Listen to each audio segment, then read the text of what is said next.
Peace, peace. All right. So we're here.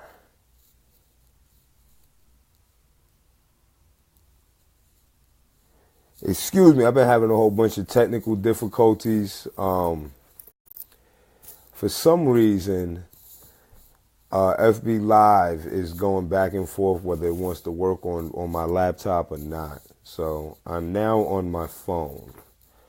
So today, as a part of this ongoing conversation, I'm bringing someone in who has firsthand knowledge. Everybody always asks if I have firsthand knowledge of Africa, and I do not. But I am going to bring somebody on who I am very privy to very close conversations with about such subjects, and we're going to talk about that.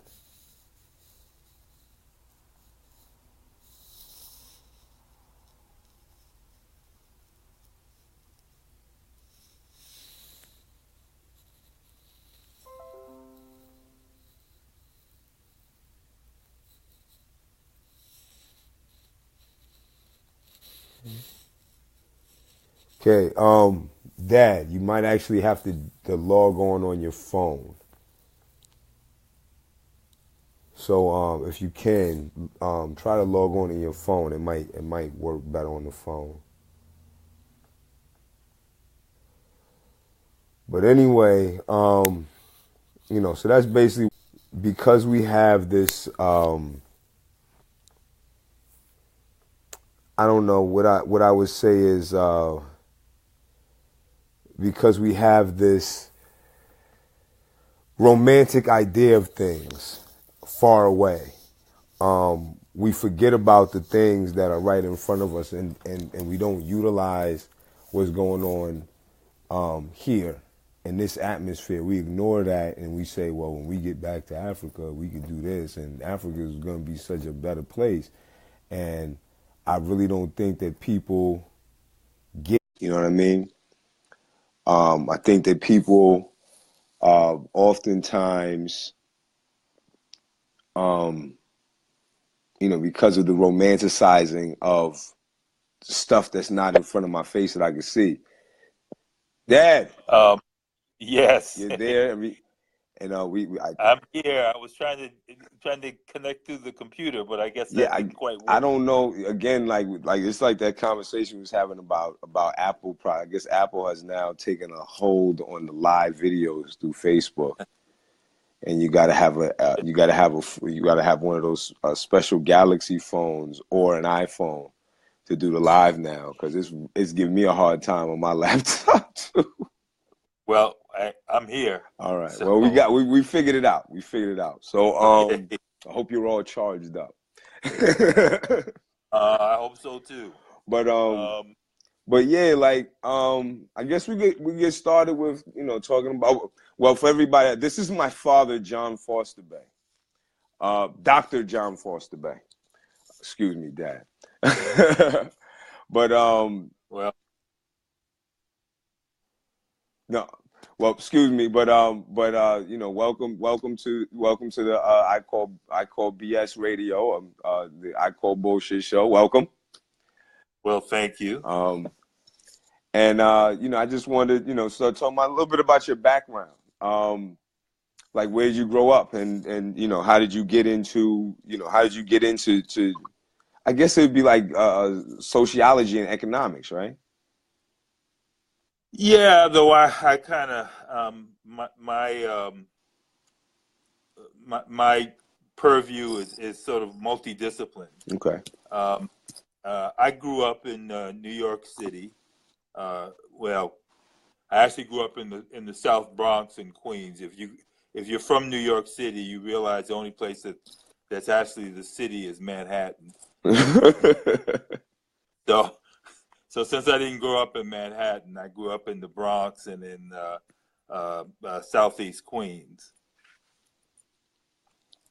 And I went to high school in Queens and left Queens in the late '60s to go to college in Connecticut. Was in Connecticut for for quite a while. I've got a couple of graduate degrees from there, and left and bounced around. Was in the Midwest, and then back to the East Coast in D.C. And here I am. Here we are. Okay, okay.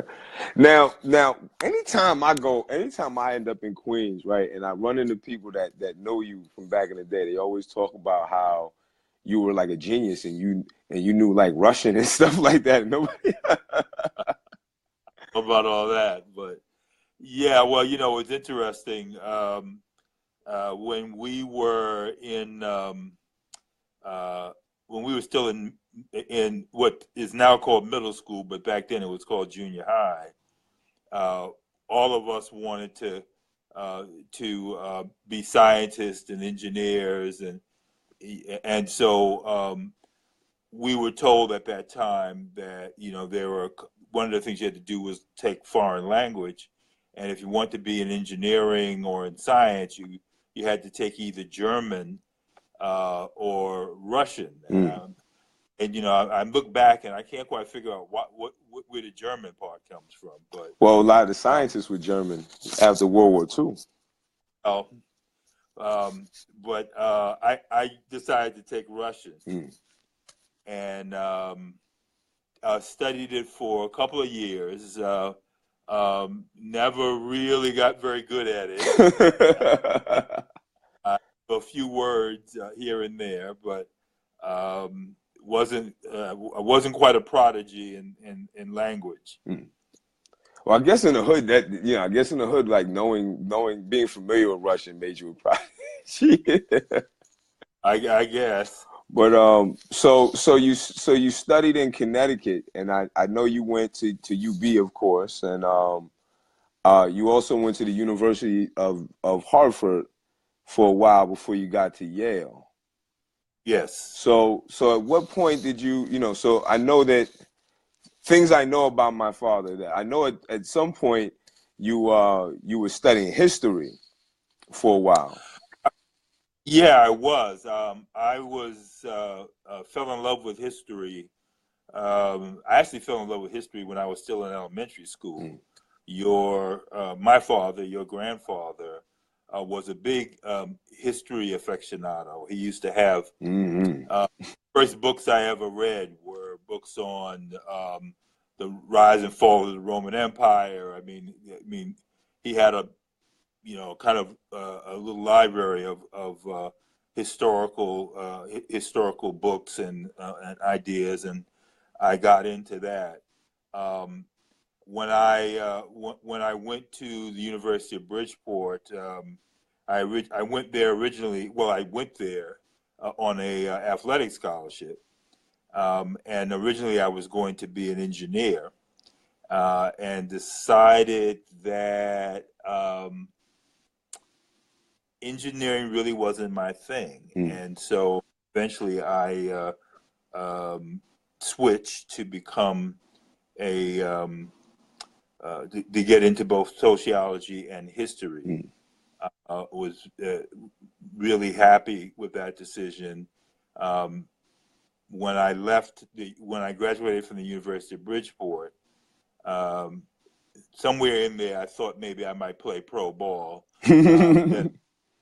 Then I hurt my knee, and figured out that there wasn't a big market for 6'5" centers.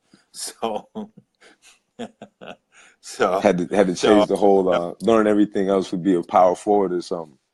Right. I played a little bit afterwards, but I realized there was no there wasn't a pot of gold for me playing basketball, given my size. Yeah. Now that was like the Magic. So you would have, like, if you would have ended up in the NBA, that would have been like the Magic Johnson era, and he was like a 6'7" point guard, right?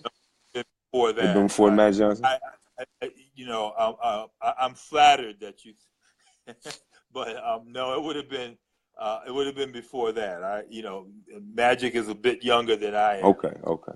Yeah, because you were there with like Kareem and It would have been kind of at the Kareem, because Kareem was a year or 2 years ahead of me. Okay.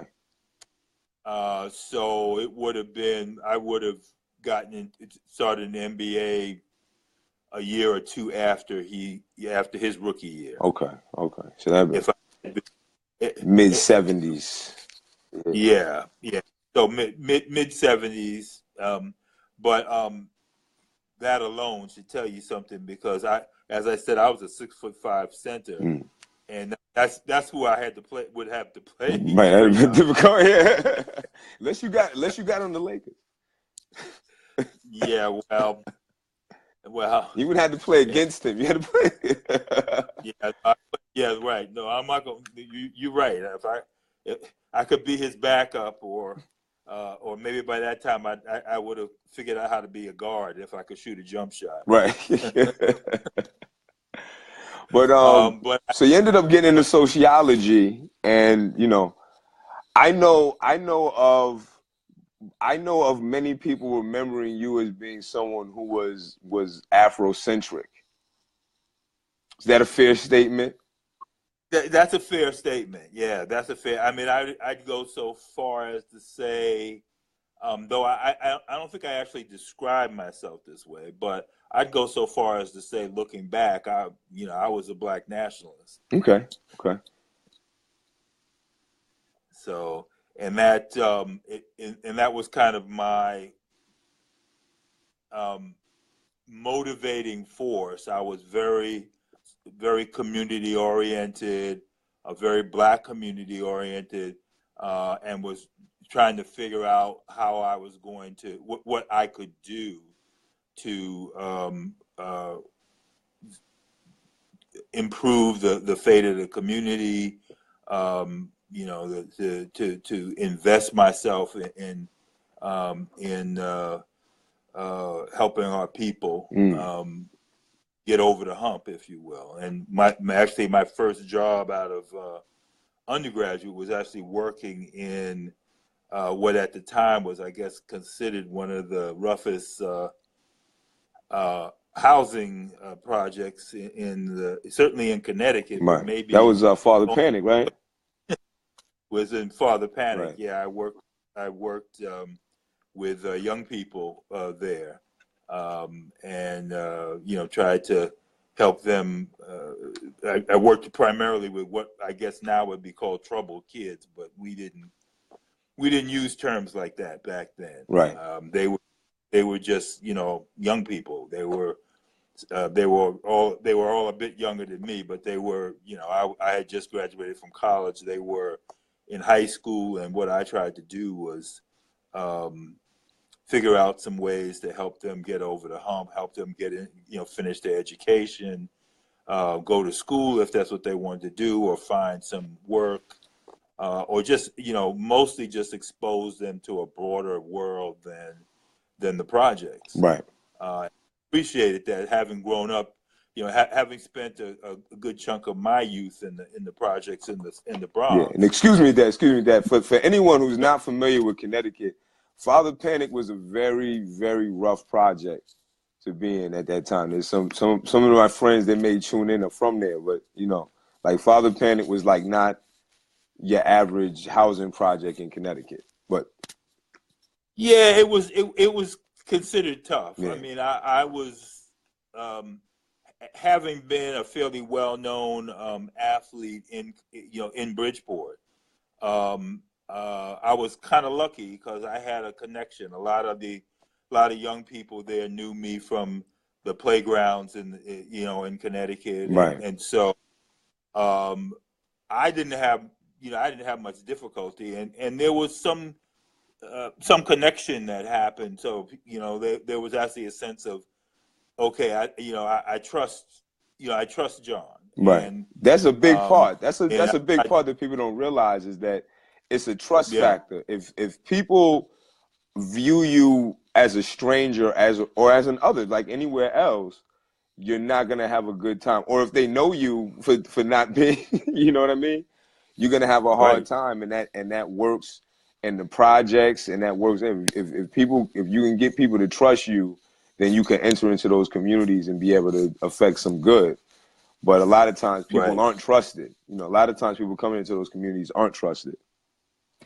But Right, and that's absolutely the case. But as I said, I think I was lucky. I was lucky because I had developed relationships. When I left New York, I came back home from my freshman year from college, and then after my freshman year, I spent, I never came back home. I spent my summers there in Bridgeport, and so I got to know lots of people. I got to know people in the communities, and I got to know a lot of young people, and I played ball with them and engaged them in different ways, and so when it was time for me to actually go out and try to do something in terms of work, I had developed a good rapport with folk.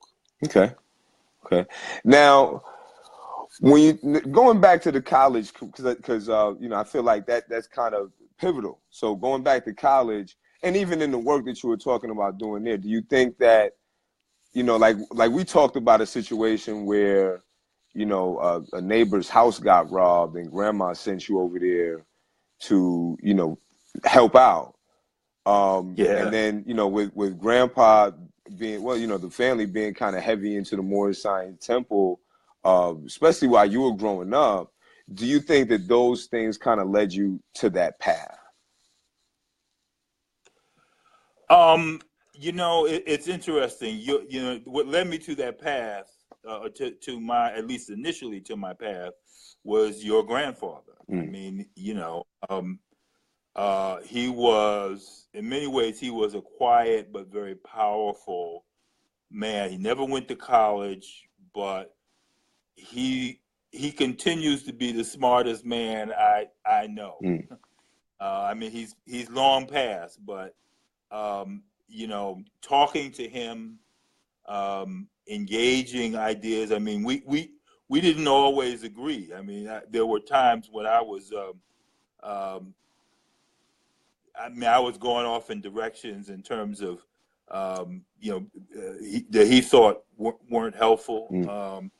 But I was always able to engage him, and he pushed me to think, and to broaden my thinking. And so that's really what did it. And I think then the combination of my those life experiences, and you talked about what's interesting, you talked about the incident with when I came home during my freshman year, and I came home, and I think I must have been out with some friends, and your grandmother, when I walked in the door, she sent me down about two or three doors down to these two women. Both of them were elderly. It was a mother and her daughter, and she said, "Going down there, they think someone broke. They just got home from work. They think someone broke into their house." And I was like, "Oh, okay." And I didn't think much of it. I just walked down, and of course, someone had kicked in their back door, and so I went in to make sure that there was nobody in the house. And what was fascinating, I mean, what was fascinating to me when I look back on it, one of the biggest issues that Black folks had, and I lived in a working class Black neighborhood, was that the police didn't come. Right? So somebody breaks into your house, they break into your car, and the police often, either never showed up, or they showed up. It took them so long to show up that by that time, whatever had gone down was already over. Right. So, it's a fascinating juxtaposition thinking about people's perceptions now about the police, because my perception and a lot of the perceptions of the people I grew up with was police. It wasn't like they were around too much. They weren't around at all. Right. Right. Yeah, I guess it got involved in just being around at the wrong time for most people. Right, You know. right. So that particular time, the police, if I recall correctly, I don't know that they ever showed up. Mhm. And I think, for them, nobody was shot, nobody was bleeding, so it was not a high priority. It's playground rules. Right, just having someone break into your house was not a high priority. Mm-hmm. Yeah, that's kind of the experience. If you remember when I was a kid, I guess I had to have been about what, fourth or fifth grade, and somebody came and they broke in the house, and I just waited, and the police never came. The police didn't come. By the time they Right. came, your Yeah. expectation Yep. is like they're gonna take fingerprints like on TV, and they're gonna Right. they're gonna find On the order, bad guys, right? right? And well, back then it was like, what was it? What was the police show back then? It was like Columbo or something like that back then. Right. But like the expectation is they're gonna take fingerprints and they're gonna find the bad guy, and it's like, nah, they came and they said, well, what's missing? Okay. Right. But so anyway, so all of that stuff led you to this work and Father Panic Village. And what was it, the whole neighborhood house? So you were working with the whole neighborhood house and right, which is a nonprofit settlement house, right. basically, to provided a whole series of services to the community. Okay, so from whole neighborhood house, then you kind of departed from the nonprofit. Well, I'm sure that's because I probably came along and you had to actually not been a slave to the social justice warriors anymore. No, I made some changes before you came along. It was okay. Wow. So how did you end up getting out of that? Well, I mean, you never really got out of it, but how did you end up making your departure from there? There were a couple of things that happened. When I actually I had a very romantic vision about black folks helping black folks, and I mean, I was thrilled to be able to work in an organization that was run by blacks, that worked with young black people. The staff was almost entirely black, and for me that was like that was the pinnacle. That's what that's what I wanted to do. And I began to see for the first time that my romantic ideas about what it meant to be black, what it meant to what people's responsibilities were, just simply didn't hold. I mean, honestly, a lot of my colleagues at the Hall Neighborhood House were anything but on the up and up. There was money. Money was missing. People were finding ways to take care of their own needs rather than the needs of people in the community. And so I started to rethink, sort of the romantic notion that I could kind of work as an organizer, and we could kind of turn the community around. That's your nephew there. Kai, say hi to the people, Kai.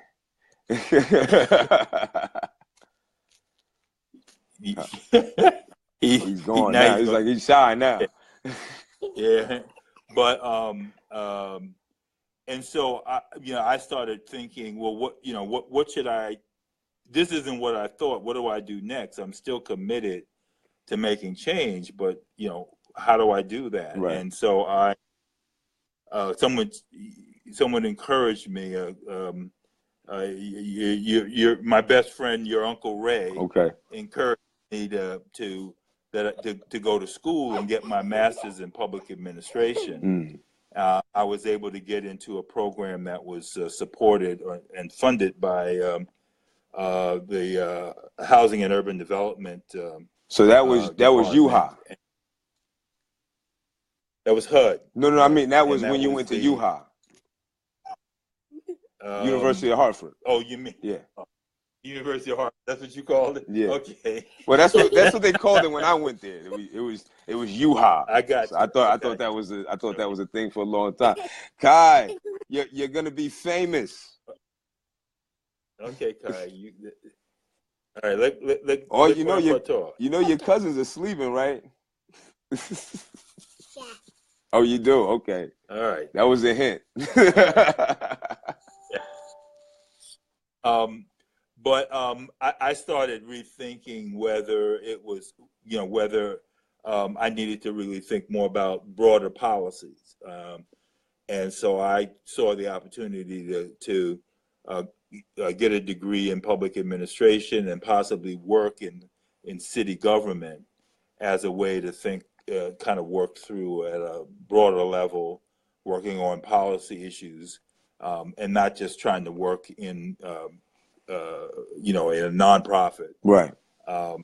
And so that's so that's how I ended up at the University of Hartford, and was in their master's program for public administration. Okay. And worked as a in the what was then the old Model Cities program, and worked on some employment and community development work. Okay. For the city of Hartford. Okay. And did that for a while, and started to realize that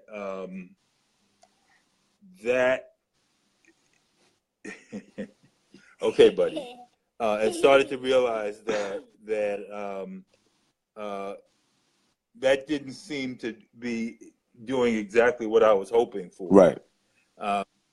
And so I started thinking about, what was the real barrier for Black folks, and I came to the conclusion that it was really kind of a lack of economic opportunity, a lack of economic self-sufficiency. Right. And started to think, well, how, what could I do to be a player in that regard? And so I started thinking about going back to school, and started thinking about, how do we do economic development? What does the economic development mean? What would it mean in terms of a Black community? And decided to go back and to school and get an MBA, and ended up at Yale. Okay, so that's where all those voluminous math notebooks come from that used to be around. Yeah. Yeah. I mean, I went to Yale, and I found out something I hadn't realized. I never thought of myself as being very good with numbers, but turned out I was actually better at it than I thought. And so I ended up kind of moving more into economics and economic development, and really started focusing on studying that field. I moved a little bit away from my roots in history, and moved more to economics. Okay. So it kind of seems like again, for anybody tuning in, this is Dr. John Foster Bey, and he's kind of talking about the history of his career, I guess. But anyway, it kind of seems like a fluid kind of transition as you started to see, like you started out in engineering, and which is math heavy, you know what I mean? Mm-hmm. And then was it the math itself that kind of deterred you from engineering? You know what deterred me from engineering? What deterred me from engineering was realizing that I had that my athletic scholarship made me something of an indentured servant. I started realizing that that I did not have the flexibility to really focus on anything but focus on much but basketball, particularly in my freshman year. And one of my little stories was I you come out of high school and you have a certain relationship with your coach and your teammates, and I get to the Bridgeport, and one day I got sick, and I decided I would stay home or stay in the dorm and rest. The coach sent over one of my teammates to come and get me and bring me to the gym, and basically said to me, "You no longer have the right to decide that you're sick. If you don't feel well or you're injured, we have to decide whether you can do that. Wow. Because now that you're on scholarship, basically we own you." So it was kind of like being in the military almost. Well, yeah, a little bit. Well, I realized that that I had to figure out. Engineering was a major stretch for me at that point. Right, to be able to do engineering and the basketball program was yeah.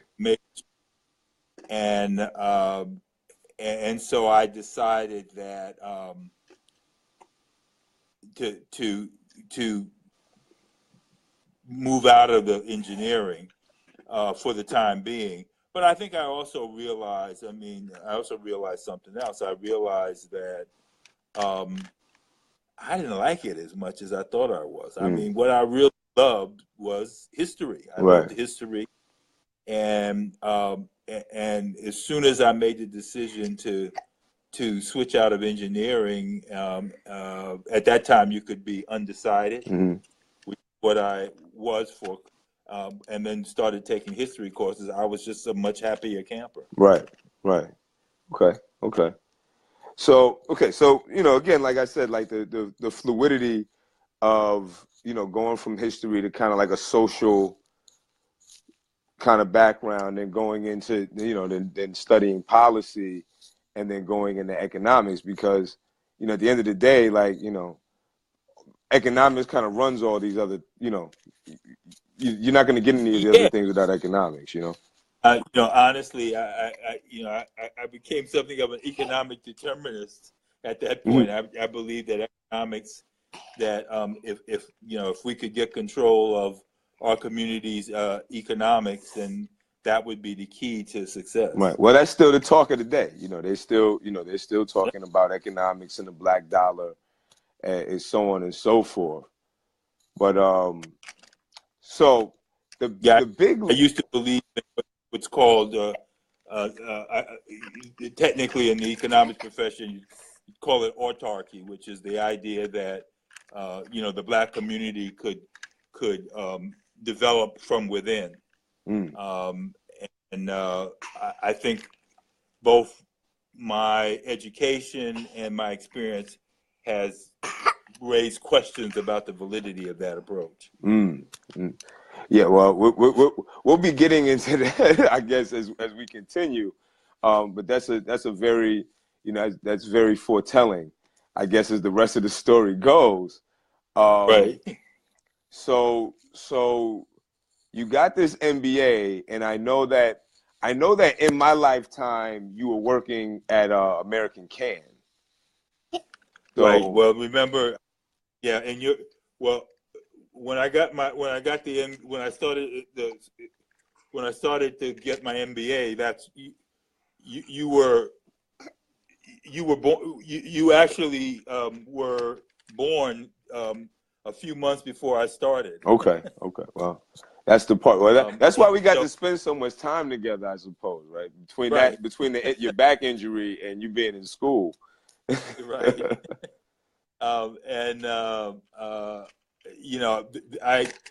One thing I had never done up to that point, I had never really worked in the for-profit sector. Right. And so there was a certain amount of I started thinking to myself that I needed to, if I was going to talk about economics, I needed to actually learn what it meant to work in a company that was in business to make money. Right. So I took a job. My first job was with a major company, which of course doesn't exist anymore. It's kind of just to go to show you how things can change. This was a couple of $1 billion company. It was major at that point in time. It was like a major international multinational company, and worked for a while in their marketing and investment, their new project development area. Worked. What's wrong with you? I'm on the phone. Sorry. Okay. Oh, Kai fell. Yeah. He. I apologize. And I then spent some time working with the local phone. One of the local phone companies at that time was SNET, right? Southern New England. I remember that too.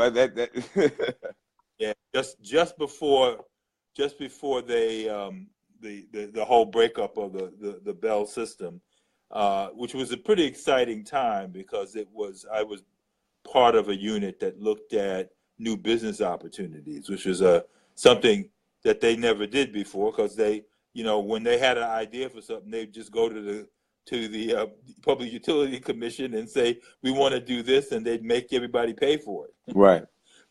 All of a sudden they had to figure out, well, is there a market for it? And so I learned a lot in thinking about, how markets work and how to invest. But my heart was, I still felt like I wasn't making the kind of commitment that I was learning, but I wasn't really making changes. And I was lucky enough, one of my friends had found out about a job at the Ford Foundation. Okay. Yeah, I was going to ask you how that happened, how that all come together. Yeah, it was a good friend of mine, and he made a connection for me to the person who was filling the job, and to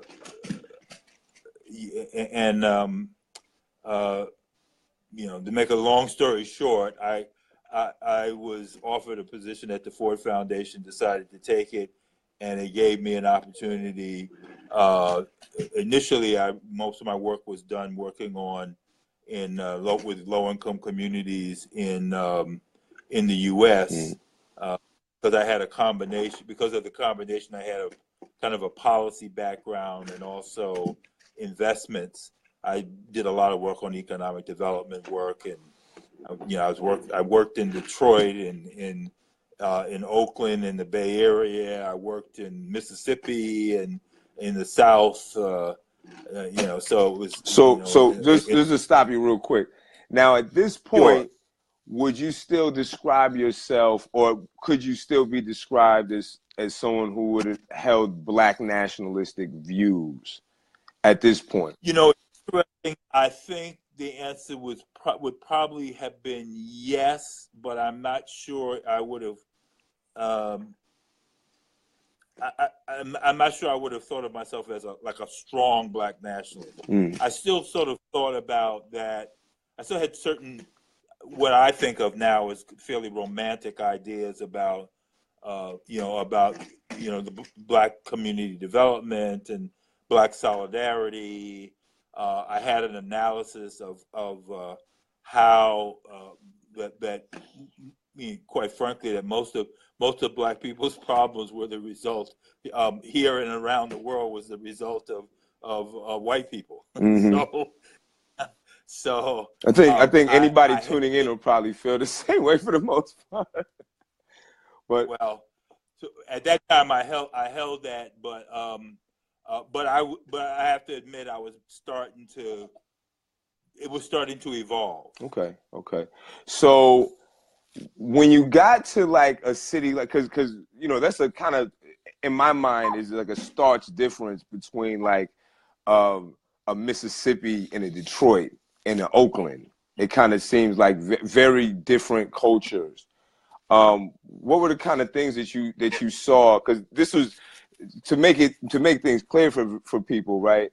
Mm-hmm. You were kind of going in and looking at community systems and the economics of those communities and seeing how they could be improved, or what could be implemented there to improve the situations. And that was the capacity of work you were doing with the Ford Foundation, correct?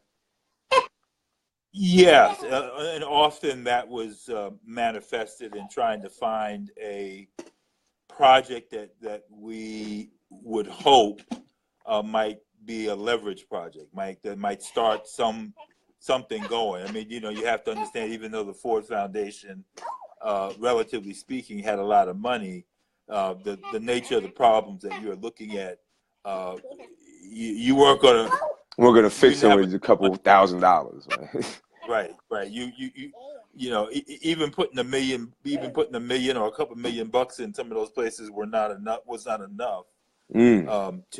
to change the community. So often you're looking for models of how you could do things that might act as a kind of serve as a sort of leverage to kind of kickstart something, kickstart an energy in that community and in other places who might look at it and say, hey, that's an idea that works. So specifically, like, let's say in a city like Oakland, because I know when you were there, it was kind of like the beginning of the gentrification, or what was it called then, like urban renewal? Well, you know, when I was at Ford and working in Oakland, it's kind of, I mean, probably now it would probably be surprising to people unless you've been there a long time. But when I was at Ford, this was in the 80s, mid to late 80s.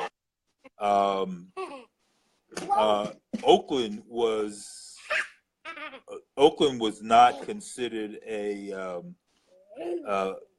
was not a place where there was a lot of gentrification going on. Okay.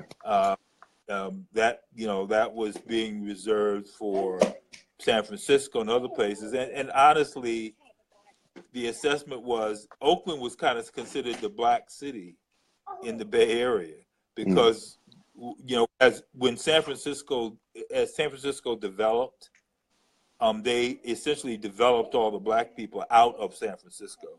And many of them ended up in Oakland. They ended up in the East Bay. So Oakland, Richmond, some of those communities were where the black community that used to be in San Francisco ended up found their way, right? And so, people there was a lot of talk about, there was going to be some gentrification, but at that time, there wasn't a whole lot of gentrification going on. What was going on was slow. There was a lot of confusion on the part of the city, the people who ran the city about, what to do. They were attempting, because they thought of themselves as a black city, they were attempting to pursue what they thought was a kind of local black development strategy, which simply didn't work because in reality, Oakland was never really a black city. I mean, it was. What do you mean? What do you mean by that? You mean it was like though there were black people in it, it wasn't like a. Blacks at that time, when I was there, blacks at the time had a plurality, but they did not have a majority. Okay, so it wasn't like a city like DC at the time. No, it wasn't like DC. So they were in a position to they could win elections because the rest of everybody else was split. But it also tended to lead them to pursue economic strategies which didn't include everybody in the community. I mean, I remember things that were striking to me, that Oakland had a pretty vibrant Chinatown, and I remember that it always seemed to me that that it would make more that a good development strategy would try to include the Asian community, would try to include the Latino community, and think about how to make strategic investments in those communities that would hopefully rebound to the rest of the city. But that was not. I remember a friend of mine saying, "No, you're not going to get the current folks that were running the city at that time. You weren't going to get that kind of support, because everything had to go through. Everything had to be seen as being black, because that's who had the political levers at the time." So now, let me ask you a question, right? In saying that, right, because there are certain, I guess, black orators today who talk a lot about black people not being able, basically like politicians don't specifically give blacks stuff, trinkets, whatever, from the programs that are not put in place specifically for black people. And like for instance, when we start unpacking the Medicare, the Affordable Health Care Act, which people kind of say, well, that was for black people, kind of, but it's never really put forth. Do you think that in that period of time, in the late 70s and through the 80s, where there were specific programs for quote unquote black people, and it was specifically for black people who had the political leverage, they didn't work? You think that may have to do with the fact that why politicians kind of have scrapped the idea of making programs just for blacks? Do you think it has anything to do with the fact that they never worked anywhere? Well, my assessment is that they seldom worked. I don't want to say they never worked. That's I try to stay away from absolutes, but there are few examples of them working well, and one of the dangers, and in this regard, and this probably does come from my inclination around kind of black nationalism. I'm more of a Booker T. Washington and Frederick Douglass fan in that regard. I mean, I think in order to be successful, blacks had to figure out how to not just be recipients of stuff, but they actually had to have levers to create their own thing. So, being entrepreneurs, building economic engines that not just serve the black community, but actually had the potential of serving outside of just blacks. I mean, one of the things that distressed me about Oakland, and the same as it distressed me about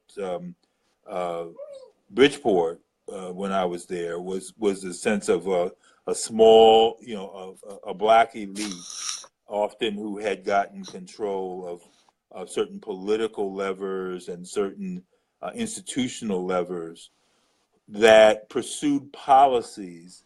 Now, I'm not suggesting that they weren't interested in seeing the community benefit, but they pursued policies which primarily, regardless of what their motivations were, and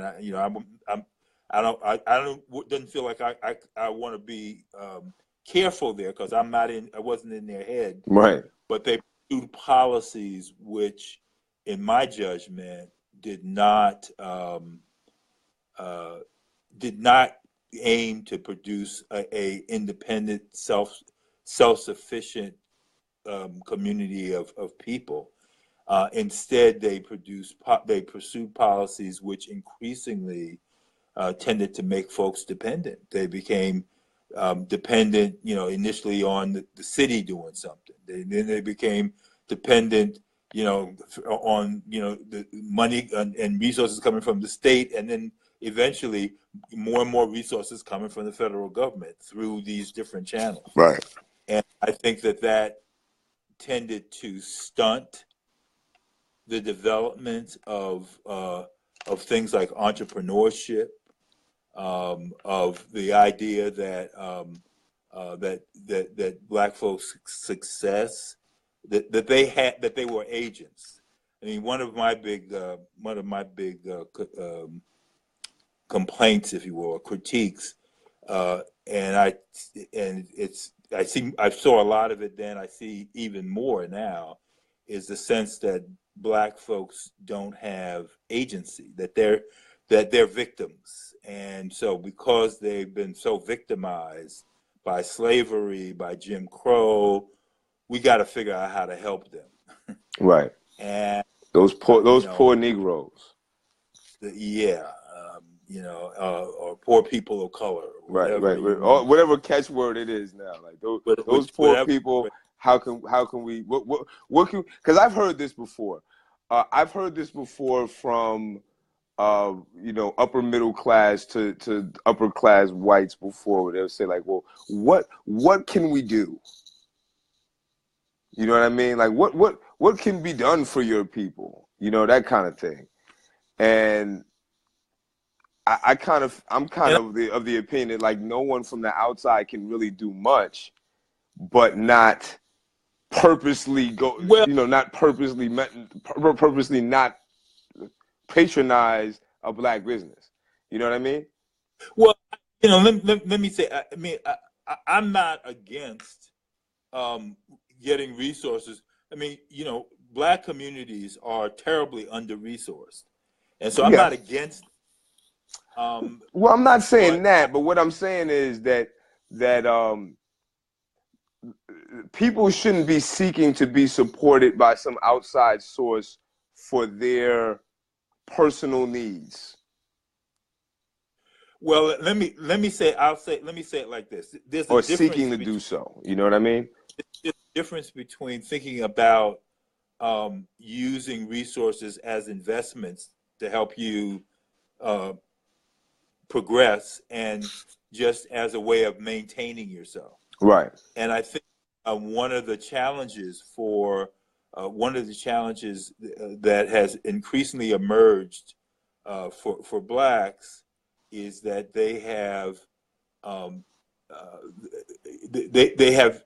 struggled trying to figure out, how do I use resources that may come into my community, resources that we have, resources that come into the community, in ways that can be thought of as investments, as opposed to just to maintain, what you got going on. Right. So for instance, what I mean to say this, right? Mm-hmm. When someone goes to because though it's not statistically true, but Black people kind of get the thing for being on welfare. But when you go to like government assistance is not set up for the person who's on the come up, and all they need is a little bit of an extra of assistance, and they'd be able to get into another class or start raising, you know what I mean? So meaning that, welfare is more widespread than giving grants to small businesses to be able to hire people in the community. If the point you're making is that unfortunately much of the assistance is not intended to create mobility, to help people become mobile, economically, socially mobile, there's some validity. I think there's some validity to that. It is more about maintenance than it is about mobility. Right. And listen, it's hard to argue, because folks, if you starving, you want somebody to give you some bread, right? So you're not going to say, "Hey, I'm not going to take your bread because that bread's not going to necessarily help me, move into the middle class, right, or something to that effect. So there is clearly there's clearly a reason, and there's certain legitimacy that you provide support for people, some assistance, but I guess it's more strategy. Kind of, what's the long-term strategy? What are you actually trying to do? If you're going to work with a disadvantaged community, whether it's a Black community here or a Hispanic community or communities overseas, then you've got to ask yourself: is my goal just to maintain them, and to have them constantly looking to me to somehow keep them going, or is it to somehow figure out how to take what resources we have and get them to think about long-term investments? So in the Ford Foundation, what was what, like, in terms of like tangible goal, like the programs that you actually were hands-on with, what did it seem, what was the goal back then? Well, I'll tell you, when I was at the Ford Foundation, I was there with Franklin Thomas, and Frank was I don't know how much you know about Frank Thomas. Not Frank much. Thomas, yeah. Frank Thomas started the first Community Development Corporation. Okay. And had a sort of keen sense about the importance of fighting poverty, not just kind of maintaining people on it, but actually fighting poverty. How do you get people out of poverty? What are the ways to move people out of poverty, not just simply to make life easier for them? And so a lot of the work that the foundation did when I was there and when he was there was really targeted on real anti-poverty work, which is really about, how do we move these individuals and communities out, up to the next level. Right. So, how do we make investments that can move them up to the next level? Not suggesting that we had answers, because often we didn't, and it was a lot of stumbling around in the dark, if you will. And there were some things that we did, and I look back on it and think, not sure that was the right thing to do. But there was at least from Frank as the president, there was this idea that that an institution like Ford, with the resources it had, should do more than just simply maintain people. It should really be about changing the opportunity structure that people were facing, and he had a good deal of faith in people in communities having the agency to be able to lead the changes themselves, and not have to wait for somebody else to do it. So did he find that successful? Well, as I said, I mean, sometimes you found some examples of that, but that's everybody didn't share that. So there was pushback. Well, there was some pushback. Some of it was inside, but some of it was outside. It wasn't like everybody who we tried to partner with and in different places around the country said, "Oh yeah, we all agree that's the right way to go." And what do we all do to make that happen? Everybody didn't necessarily see the world that way. And not because they were, venal. They just simply, they had a different diagnosis of what was going on. And they, and given that diagnosis, it sometimes ran into conflict with the notion of that poor people, for example, poor people, working people, had actual agency and could actually make changes that were long-lasting themselves if they were given the right support and resources. Right. So it's kind of like the Dave Chappelle skit, the reparations skit. Like if we gave money to this community, is it just going to go and spend it, or is it going to go invest it? Or, and if they invest it, do they know what to invest in? Are they going to invest in the things that are going to be tangible for the community in the long term? Well, yeah, I haven't seen that particular skit, but yes, that was a question. That was a question I think that was fairly active. You know, how do you, you know, does someone else outside of the community have to show poor people, working class people, what to do? Does someone else have to lead them? Does someone, you know, should we focus on just keeping them, maintaining them, or do we trust that their judgment and give them the skills, help them develop the skills, I should say, help them develop the skills and find the resources so they could lead their own development. So was this ever met with that distrust that we talked about? When you talk about building a rapport with working class and lower income communities, being able to have that trust that people think that you're actually there to really help. Do you think that, did that have any impact on it, or did certain groups lack of ability to build that rapport have the impact on whether their program worked or not? Well, I think that that was an important part of it. I mean, I certainly believe where there were that was a precondition. I mean, you, at least from what I saw, you had to develop some kind of rapport with the people who lived in those communities, and you had to develop a genuine respect for their capacities. Couldn't see them as being helpless and needing your help. They had to actually be seen as folks who had with the right supports, had the capacity to make the changes that needed to be made. Almost as partners. More as partners. And I think that was, certainly some of my colleagues that I worked with when I was in the foundation world, both at Ford and at some of the other foundations I was at, there were some who actually saw the world that way and tried to fight to move grant making policy and support in that direction.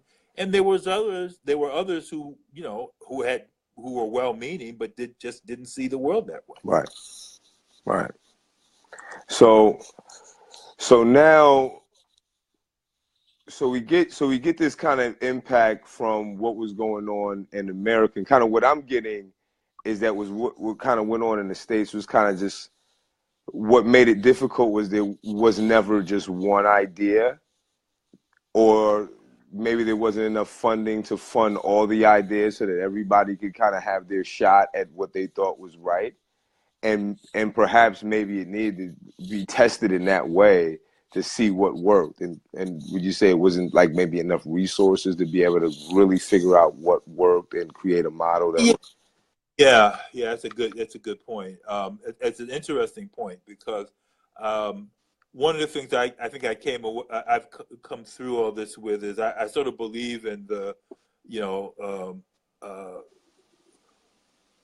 we actually know a lot. We know a lot, but we know a lot less than we think we know. And when I say we, just people, society, absolutely, all experts.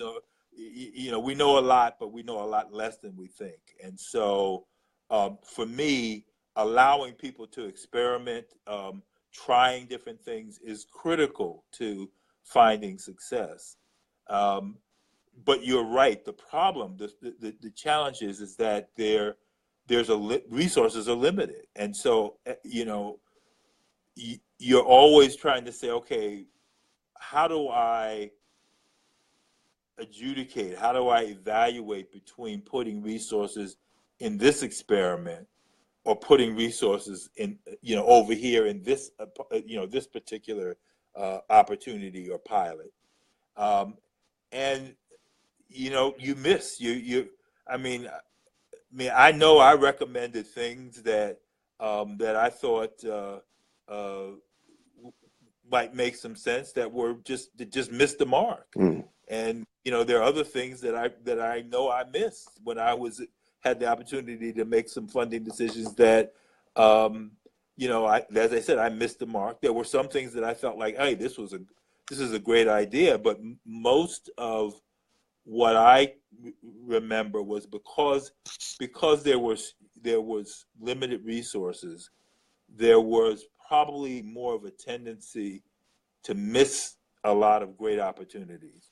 But I would add one other thing, which is important. One of the reasons why we missed a lot of opportunities had to do with our paradigm, our view of the world, how we saw the world. Mm-hmm. Because you know, if you, for example, had the idea that I want to invest in communities that have taken the responsibility on themselves, and I want to find ways to help leverage that, then you're more likely to invest in some certain types of experiments.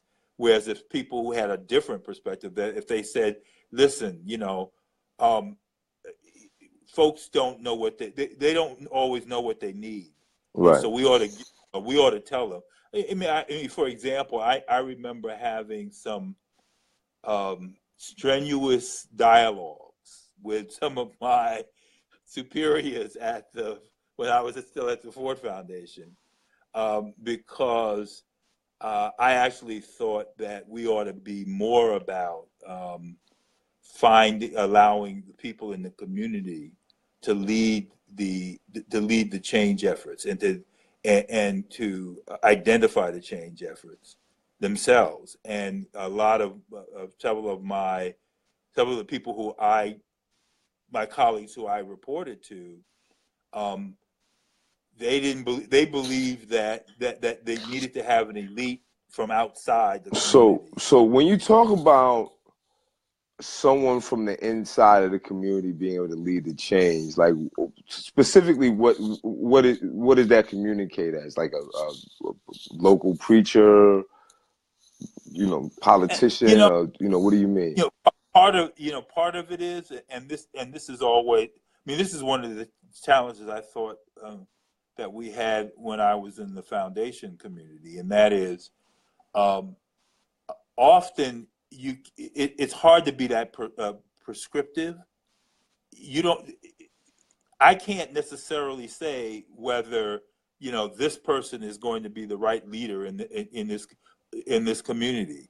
And what a lot of folks in the foundation world want to do was they wanted to have a model. They want to have a single model that you could impose on all communities, and say we're going to invest in that model, and that's the one. And some of Doesn't us work said, like that. Yeah. it worked that way. In real, it's messy. It's not model building.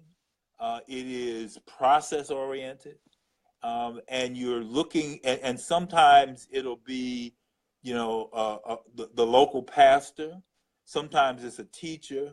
Sometimes it's some young person. Sometimes it's somebody who may look like they got all the wrong credentials. They may be somebody who just was released from prison after some former gang member. Right.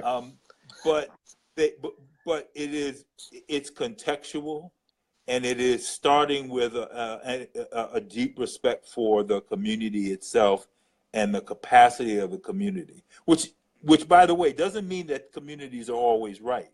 And one of the things that I tried to do in my limited time was I tried to treat people with respect by telling them when I thought an idea didn't make any sense. Yeah. I mean, I didn't try here to say, "Oh, here at the you're always right." here at the no bullshit, conglomerate. We believe in telling people the truth. We believe that telling people the truth in the face of delusion is very important, Right. because you're not going to help anybody by sugarcoating things, especially when you're Right. talking about, I think that a lot of times that rich people don't understand poor people more so than poor people don't understand rich people. I think they just don't have access to rich people. But I don't think that rich people really don't understand what drives poor people or they don't understand the similarities, and they think it's so out there that they can't really grasp their mind on it. You know what I mean? And it's kind of the same, you know?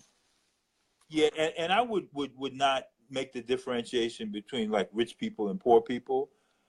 Often the difference between me and my colleagues from different foundations and sometimes from elite nonprofits was that our sense of our expertise. You know, we went to Ivy. We got several. We got master's degrees. We went to Ivy League schools. And so therefore we're experts. Right. And it's our sense of expertise that creates the distance. Not so kind of like the doctor having a God complex.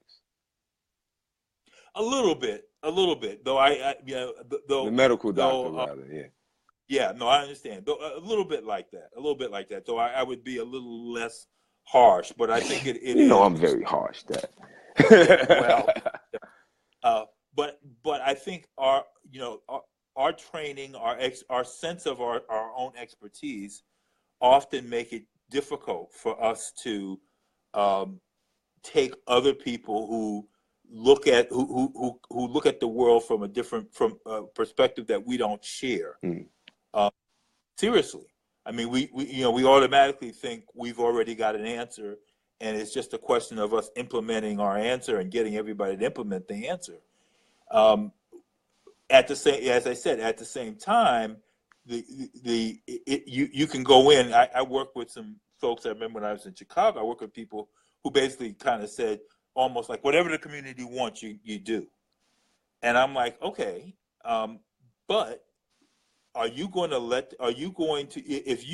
if you strongly believe that something is not going to work or it's going to be harmful, don't you have an obligation to share that with them? Now they may choose to do it. It's like having an investment counselor, right? Right. The investment counselor says, if I were you, I would not invest in that stock, right? Do not invest in Bitcoin, right? Right. Say to you, right?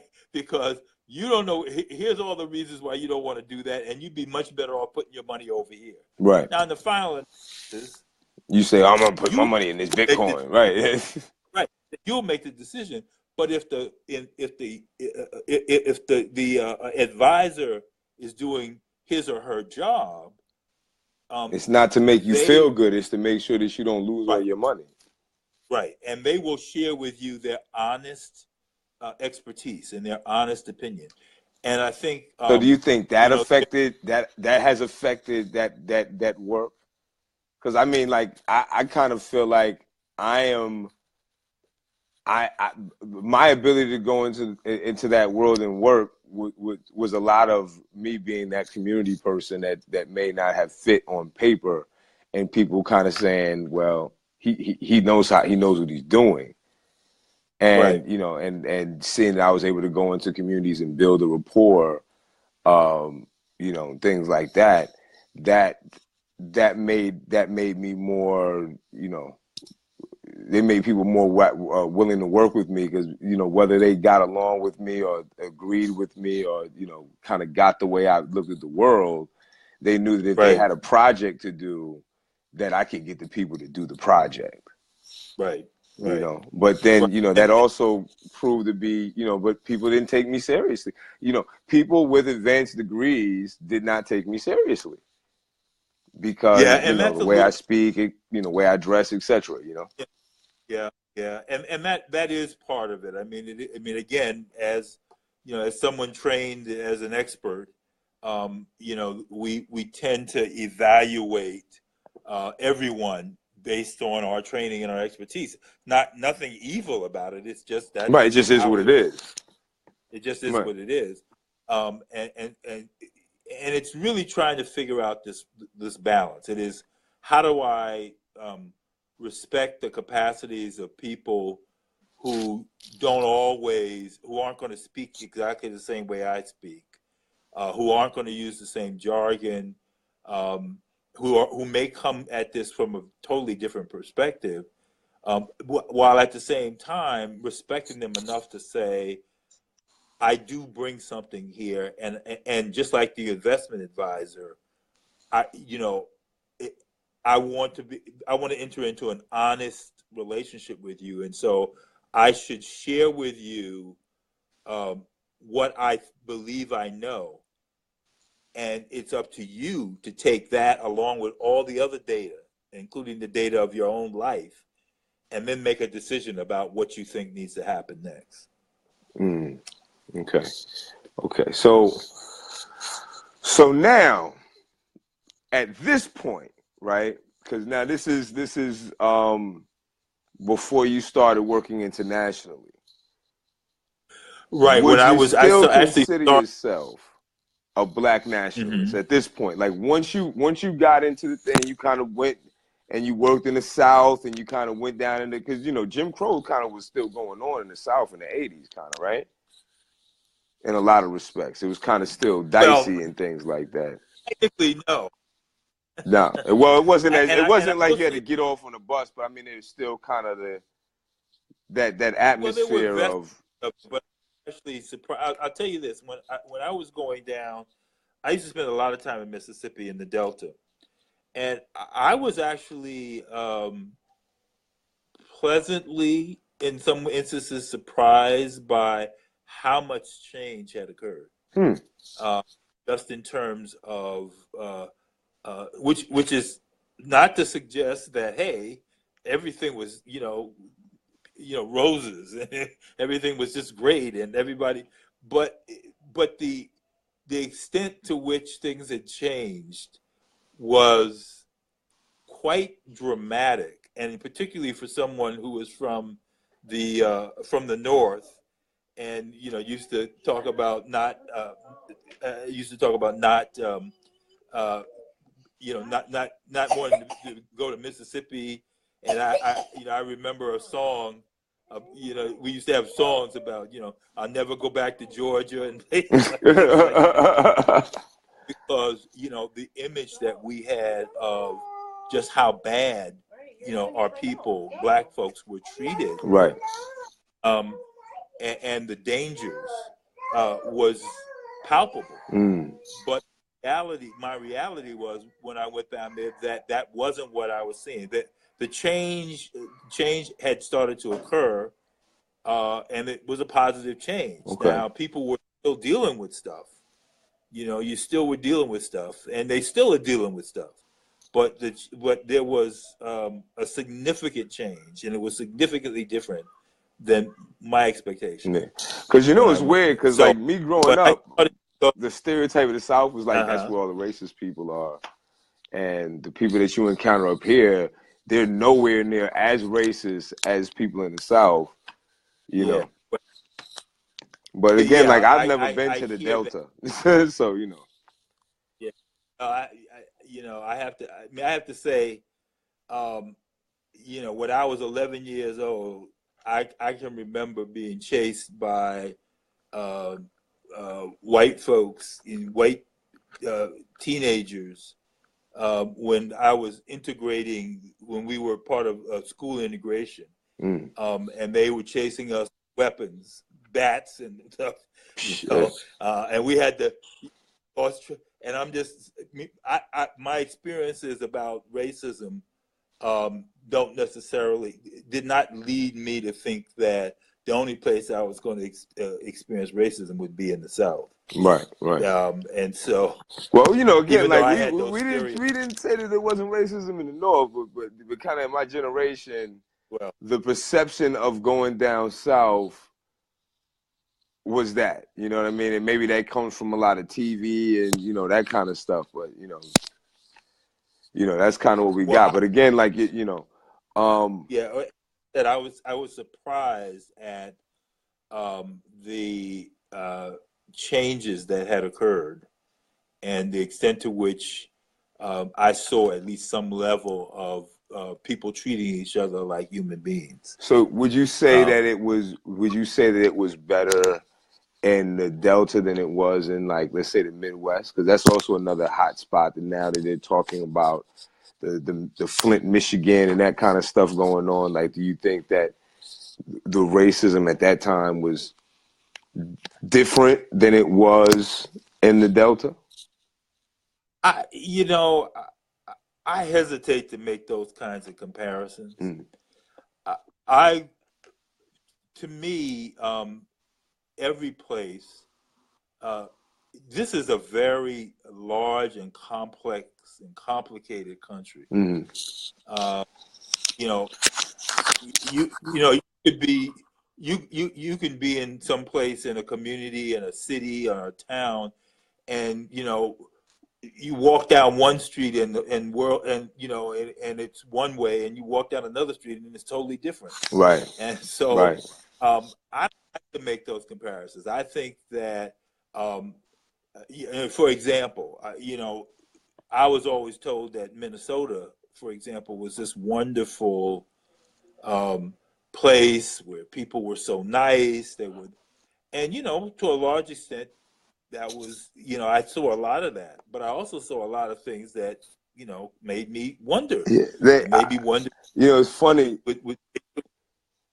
I remember one instance where you said that the police or the neighborhood people used to always bother you there about the license plate and stuff like that. And I just remember because my memory of it was I remember you being frustrated about stuff. You know what I mean? Because about that, I guess I was about 13, 14 when in Minnesota, right? Yeah. And Minnesota is this incredible liberal state, and yet, I was pulled over. I was in the car driving with your stepmom and your three younger sisters, and we were just on a Saturday shopping, and I can remember having police cars surround us and then pulling out guns. Jeez. And telling me to get out the car, and I was on crutches, and they came to me and they said that I looked like somebody who had just gone in and either tried or did rob a bank. And I looked at them, I'm on crutches. I'm like, what are you talking about? And I remember saying to them, well, what did this person look like? And of course, it turns out that they ended up having was it a teller or somebody come by and looked at me and said, oh, no, that's he didn't look like that at all. He was darker skinned, and he was a much shorter. Done the wrong thing. Nobody knows how that would have ended up. Right. But it's like I don't look anything like the person who's described. You just grab the first, so and again, like that. That was it. Right. But again, like when you talk about, I'm sorry. Well, I just said that was in liberal. That was right in the Minneapolis area, and I was the only black person around. Right. And I think that's the part that people really don't get, is that those small, what people may write off as being honest mistakes and stuff like that, they mean a lot more to the person that is experiencing it. You know what I mean? And it changes the way that they look at things. Well, you're right. You're absolutely right. But again, my point is just this: is that one of the things I've learned over my relatively long life is not to generalize too much. Yeah. You get surprised if you do that. Often. Right. Try to put things within context, and so that also has led me to not accept the hype about places. Right. So people say, well, this place is terrible, or this place is good, or these people are good. It's like I try to look at where people are, where communities are, and then try to make judgments on what I actually see and hear, and how people engage and how I engage with them. Right. So, when you ask me a question about how to, I can't compare. There's some places in the Midwest that I'm sure are, I mean, for example, I didn't find Chicago to be that, right. That friendly. Right. Right. And I very clearly had a feeling that, one of my colleagues reminded me, because I sometimes forget this, but one of my colleagues, I used to work at the MacArthur Foundation, and one of my colleagues reminded me that we used to work late, and I couldn't get a cab to stop for me. She would have to go out, and she was Indian. Right. She would have to go out and get the cab, and then call me over so that I Get could get home. Gosh, but home. But that would not have been the image in Chicago that I would have thought of, but that was the reality. that was the reality, right? So that reality, at least at that place and at that time. Well, I'm glad you said that part, right? Because so I mean, that was a really great segue, because again, like, because of these kind of differences where you kind of really don't get what's going on, and you really, again, you don't know whether it's like racism, and you don't know whether it's just like a jerk, or that kind of stuff. It's more challenging, more complicated in the United States, right? So then you have this large group of people of color, black people, Negroes, niggas, whatever you want, whatever the name is, right? But you have this large group of people in the black nationalist movement, or i.e. the pan-africanists, who feel like going back to Africa is we're gonna sidestep all of these problems that we're having in the United States by going back and repatriating Africa. I did a show for New Year's, after New Year's, of course, but I did a show, and I talked about overall Marcus Garvey, having this really romantic idea of Africa, and kind of like spearheading the Pan-African movement, and I guess now, or how people remember it. But in reality, his business endeavors with Africa didn't work. Yeah. And the Black Star Line never made it to the shores of Africa. Yep. It sunk. And then his major proponent, his major detractor at the time, W.B. Du Bois, ends up dying in Africa. But he didn't go there and start a whole bunch of businesses, or he didn't implement his talented attempt in Africa either. Now, you spent some time working in Africa, kind of in the same capacity in the States, right? Yes, working on community development issues. Right. Yes. Now, when we see the dichotomy between poverty in America and poverty in Africa, we see stark differences.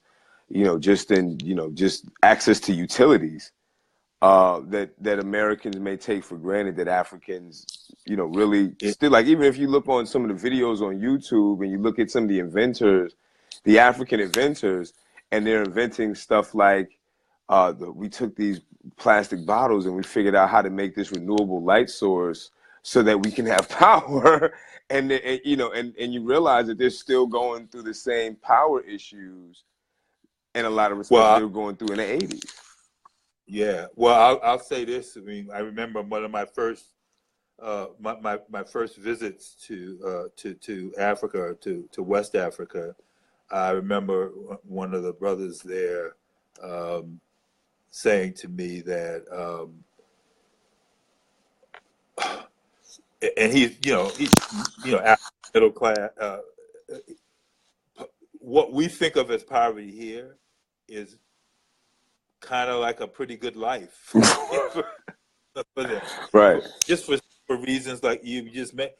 He said, it is not assured that if you turn on the water, that you'll get water, or that if you flip a light switch, the electricity will come on. And so there. A lot of when I went to Africa, and I would, I said I was still at least probably holding on to certain aspects of black nationalism, and was kind of a pan-Africanist, and I had pretty romantic vision about about Africa. The one thing that struck me was I was never more aware that I was an American than when I was in Africa. Mm. What do you now? You got to unpack that now. Well, it wasn't that people. It wasn't like people were like, treated me like unfriendly, but it was the distance, the cultural distance between myself and real Africans was apparent to me, and they did not look at me as a long lost brother. They looked at me as an American, right? And being black, they might feel like, well, maybe he's able to empathize a little bit more, but they didn't look at me as somebody who returned from the diaspora. They looked at me as an American, right? Who, what was most important, did I bring anything that could be useful to their struggle? So that was one thing. I think the other thing that was most striking for me was the recognition that you sort of had this idea that once, if you get rid of all these white people, the colonialists and all the rest of them, then blacks they can make things work. That's what's really standing in the way.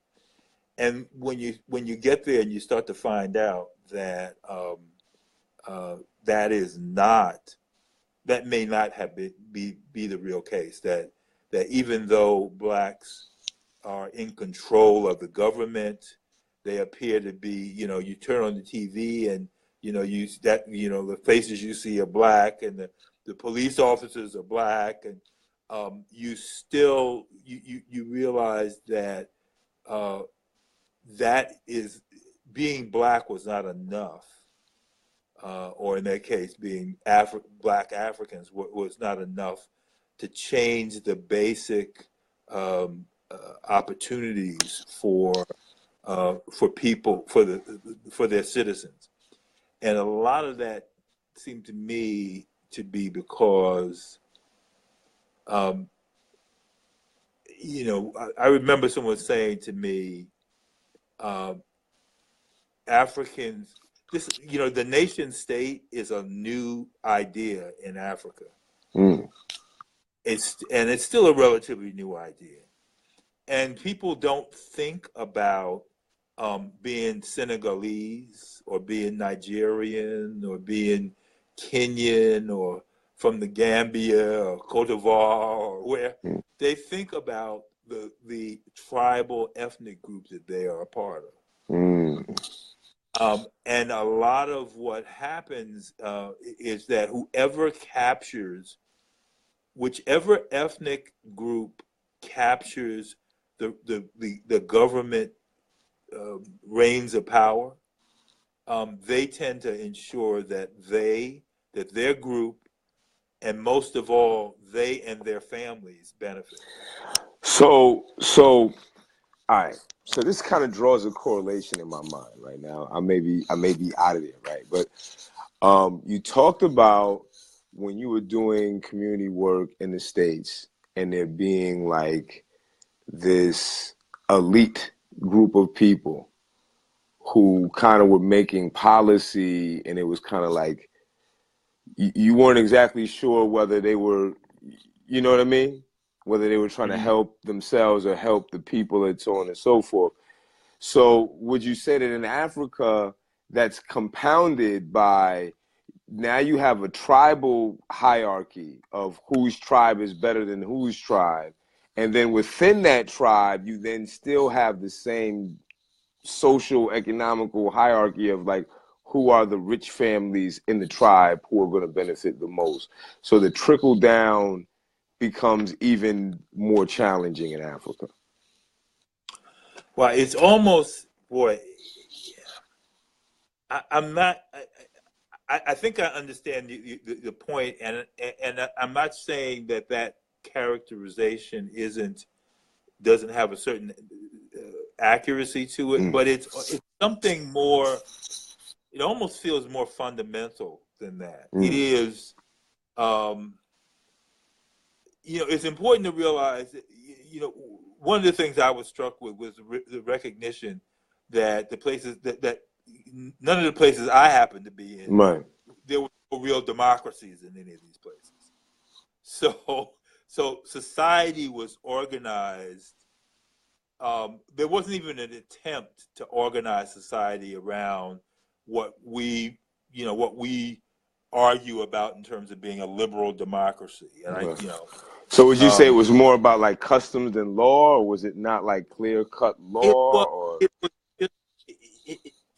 It's almost like I'm not sure that we had the right model to even properly evaluating and comparing it to, say, here in this country. It's the way in which their societies were organized. It was organized specifically around their ethnic group, their tribal group, and I use those two interchangeably. But I think more appropriately, it's really the more appropriate term is probably an ethnic group. So are there different ethnic groups within tribes? No, Or just the tribes are more better described as ethnic groups than anything else? They tend to be the same thing. But so, if you're in West Africa, if you're in Senegal, you're in Nigeria, the society is organized around the strength of those ethnic groups, and they're often, for example, in Nigeria, there's kind of no national elite. There's no true national elite. There's nobody who says we want to build a society built on marriage, where we get the best and the brightest, where we create systems where everybody succeeds. The societies are built around the tribe, the clan, the family. That's how the society is built. So you almost can't compare. So it doesn't matter if someone is capable of doing a job, because if they're in the family, then that's going to supersede any of that. If you're in the wrong, if you're not in the dominant group, you don't get to you may not get to play, or if you get to play, you're not going to have the same opportunities that you might if you were in that dominant group. So kind of like almost like the caste system in India, kind of where society is that kind of like, if you were born here, this is what you got to do. No, I think the caste system is something different. Okay. And so I know a little bit about it, but not a lot. But this is really it's like you take it's like if you were to look at the FosterBey tribe, right, in New York, and you look at all the people who are part of our tribe, and it's like everything is set up. If we were a large enough group, right, we could wrest power. Right. Let's say become the mayor of New York, and that means that everybody in the family is good in New York. Right. Yeah, everything would be set up around that. Okay. And so it is, and so it's not like that someone's saying, "Hey, what's in the national interest?" Right. So you don't have. I used to a friend of mine used the term that Africa, in most African societies, you don't even have a national elite. So you don't have it's not just that you have this distance between the elite and the rest of the folks, but you don't have an elite that says, I I am Ghanaian, I and want to see Ghanaian people thrive, right? I'm going to say I am. Yeah, I'm in Ghana, but what group that I belong to? I belong to this group. That's the group that I'm trying to make sure is successful. Right, and that's always and that sometimes could be at the expense of the government as a whole, the society as a It's whole, almost right? a zero-sum game because and then government, and the other thing that I saw that was striking. And hold on 1 minute, I just got to plug this phone in so I don't lose you. Yeah, no problem.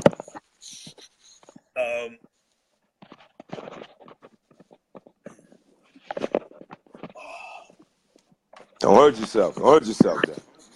Yeah. Yeah, I don't move quite so good anymore. But there you go. But it's a lot of these states are set up. One could call them nominally socialist, but I would call them government kleptocracies, and that they are set up. That they are set up to use government to pay people, right?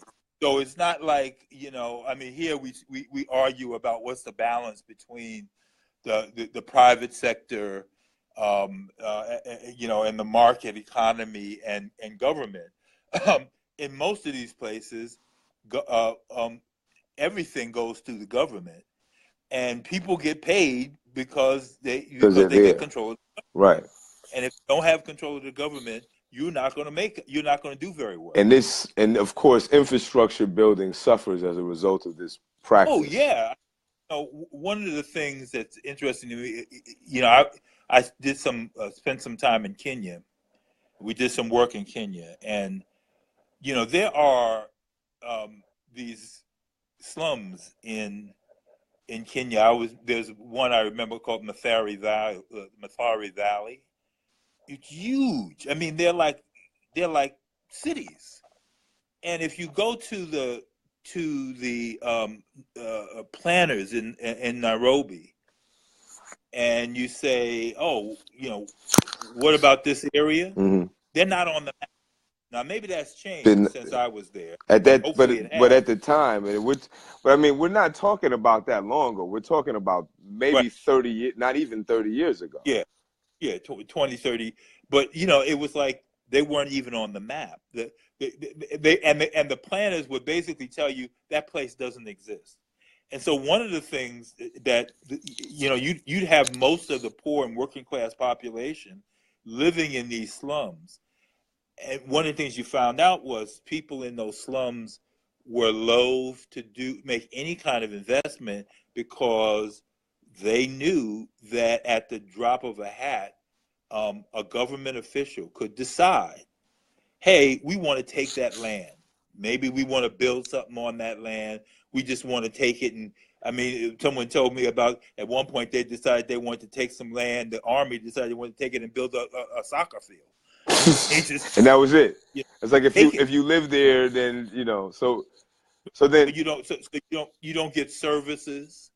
So no one brings water and sanitation, and you don't because they don't exist. So you're talking about thousands, hundreds, tens of thousands of people who basically don't exist as far as the government is concerned, right? As far as the government is concerned. Wow. And there is some correlation between that and who these people are in terms of what tribes they're from, right? And who's running the government, right?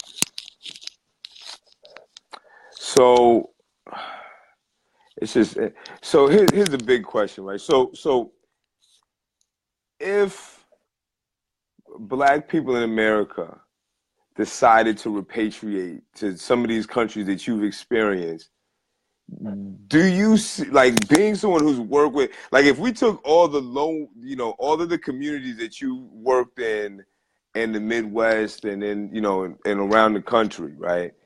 And you would just say, like, let's take all of the people let's take all the small business owners, right? And we'll send them over there to start businesses. Do you see that actually happening? Do you see something like that actually manifesting?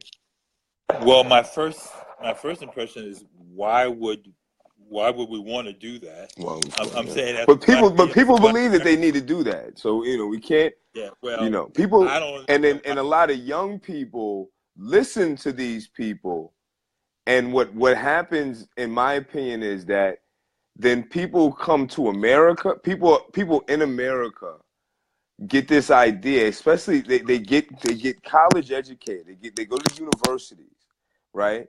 And then they adopt this idea that nothing can be done in America. We have to go to Africa. But they don't go to Africa. They just stay here and decide that not being productive is because we're not in Africa. And maybe if people got a realistic perspective as to like this is what would happen if you went to Africa and tried to do this. Well, here's what. Let me put it this way, I don't want this to. I hope this doesn't come across as being crass. Fuck it if it's crass. This is a crass show. I don't believe. Okay, well, my experience, I had no indication that Africans were clamoring for black Americans to come and repatriate to Africa. Right. What they might want is, well, can you send your money? Right. Send some sneakers over here. Send us some Jordans. Yeah. If you send your money over here, maybe that's something that and essentially, if you do that, he got, again, everything goes through the various governments, and I can remember, I spent, one of the places I visited was Nigeria, and I remember we drove from, and that was quite an experience. Drove from Lagos, which was mind-boggling in terms of just what a poorly run.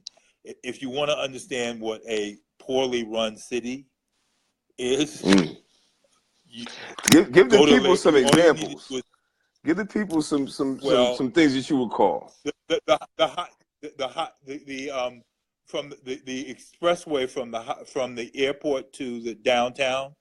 The nickname for it was the go slow. Go slow. Go slow. Go slow. Oh gosh. Right. People would traffic moved so slowly that people would set up stands and stuff on the highway to sell you stuff. Right? All right. I mean, so I'm not talking about a traffic jam. I'm saying it didn't work. Right. It just wasn't moving. Right. There was no traffic. You wasn't going to get where you needed to get on the go slow. Right. And I remember going from Lagos to eastern Nigeria, and I know things. I mean, honestly, with the stuff that has been going on with Al Qaeda and other, it probably has to be a lot worse. But I remember we drove.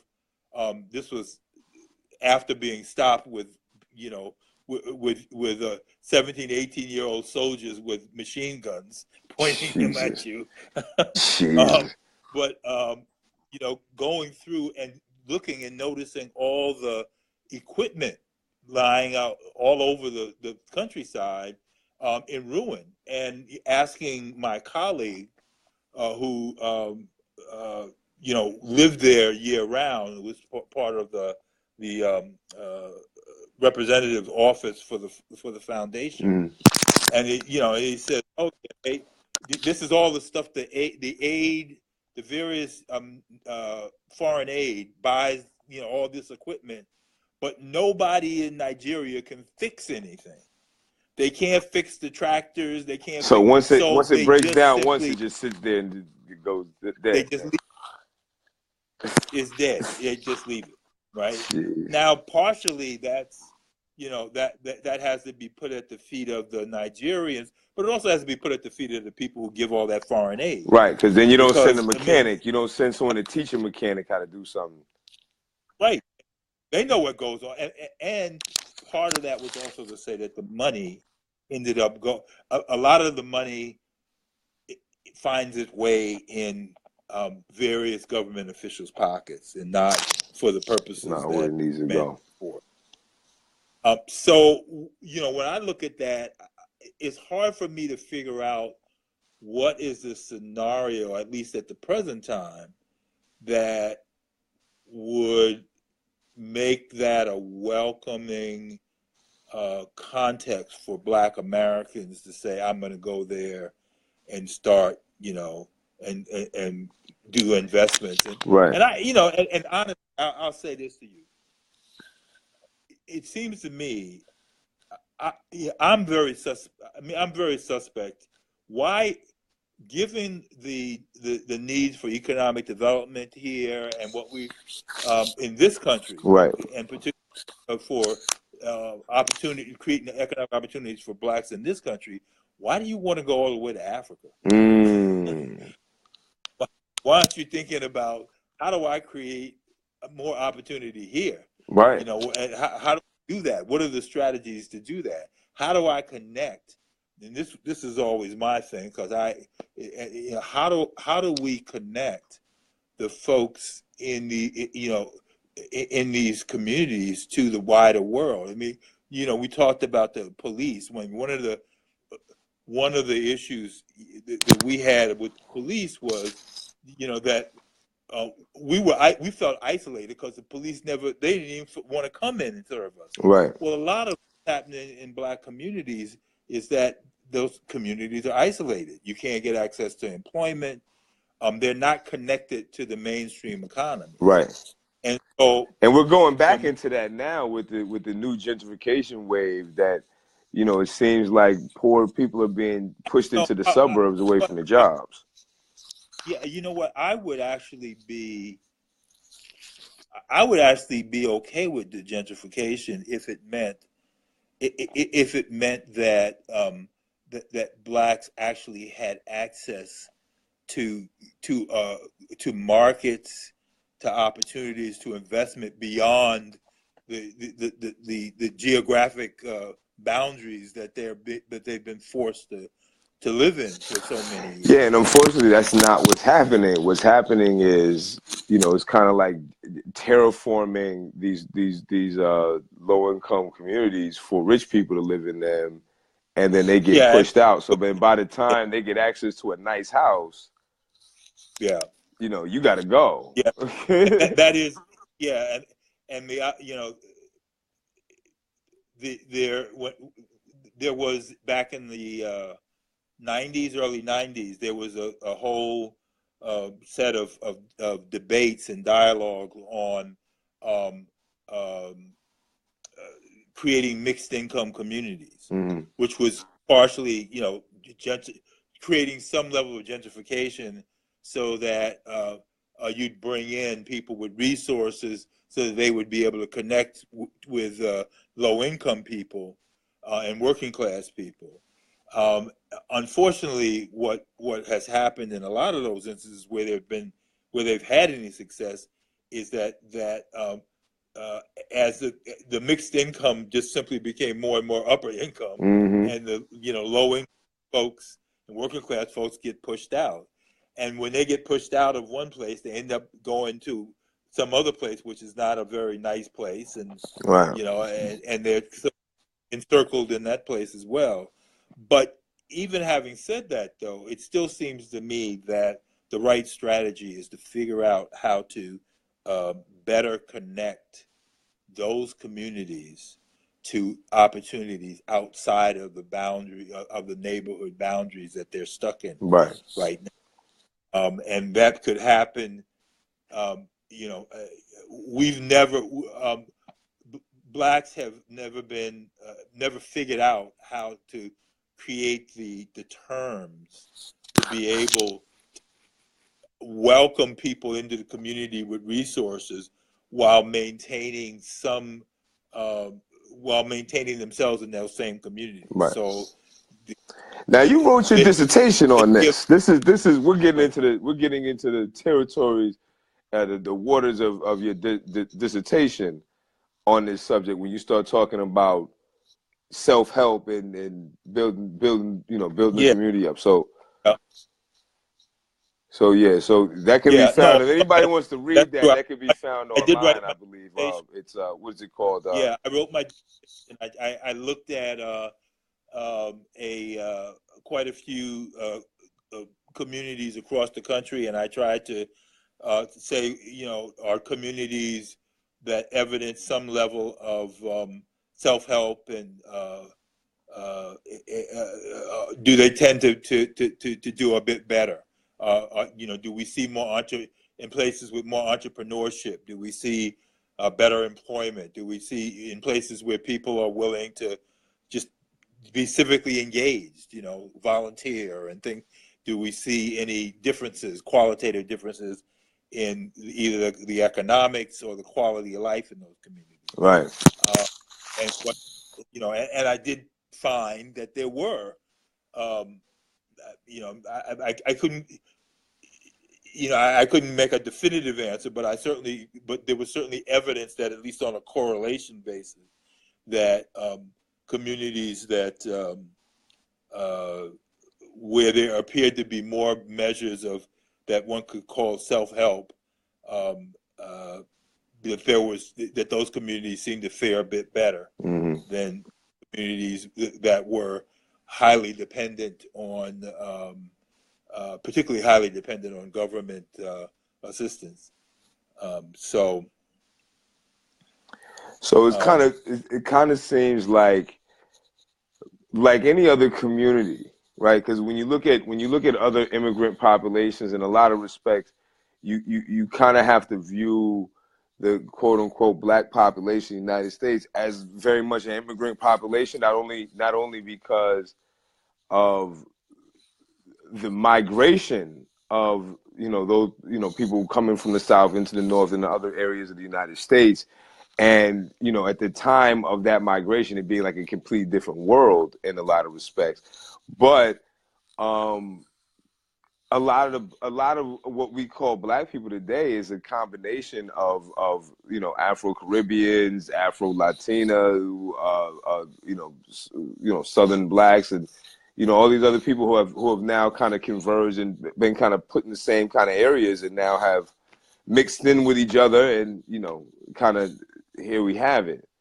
And in a lot of respects, it seems like a lot of things that we've been trying to do haven't been working effectively enough for the whole. And perhaps maybe going back to that old model of, you kind of take care of your family, and you kind of look at, and then you start from there and then work your way out. Could that possibly be the model? Like, is that what you mean when you say like self-help? So I'm going to say something that I know that many people won't agree, but it's okay. I'm a market capitalist. Okay. And I think the highest good, and the highest good for one of the things that's happened for blacks is that increasingly they've been treated as a homogeneous group. And just the statements that you made are important, because even in what looks like the same community, there's an incredible amount of diversity, heterogeneity. I mean, our family, you've got, we've got Cubans and people coming from the South, the traditional South, the islands, different ethnic groups within there, and so a lot of what I like the idea of finding ways to promote more entrepreneurship, and think about how to create more opportunities for people to pursue their own dreams. Because I think that that's what's going to create the economic engine. I mean, we're kind of waiting for like a group, sort of a group release of some sort, and I don't know that there is going to be a release. I think the deal is each of us, both, and it's families, but I think it's not so much a big groups as it is individuals, members of communities, members of families, who decide, hey, I'm going to figure out how to pursue some strategies that are going to produce something productive. Right. I realize that there isn't one approach that's going to work for everybody because we're too different and our situations are too different. But in general, as I said, I believe that we ought to be pursuing. But in my opinion, Black people's biggest problem is not that we're not we're insufficiently capitalist market oriented.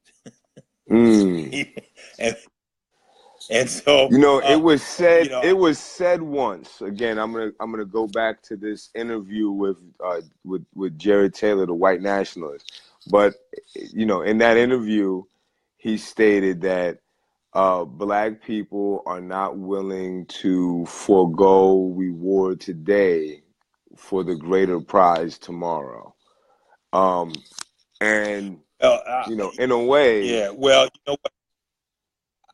I didn't hear that, but I don't know if I would.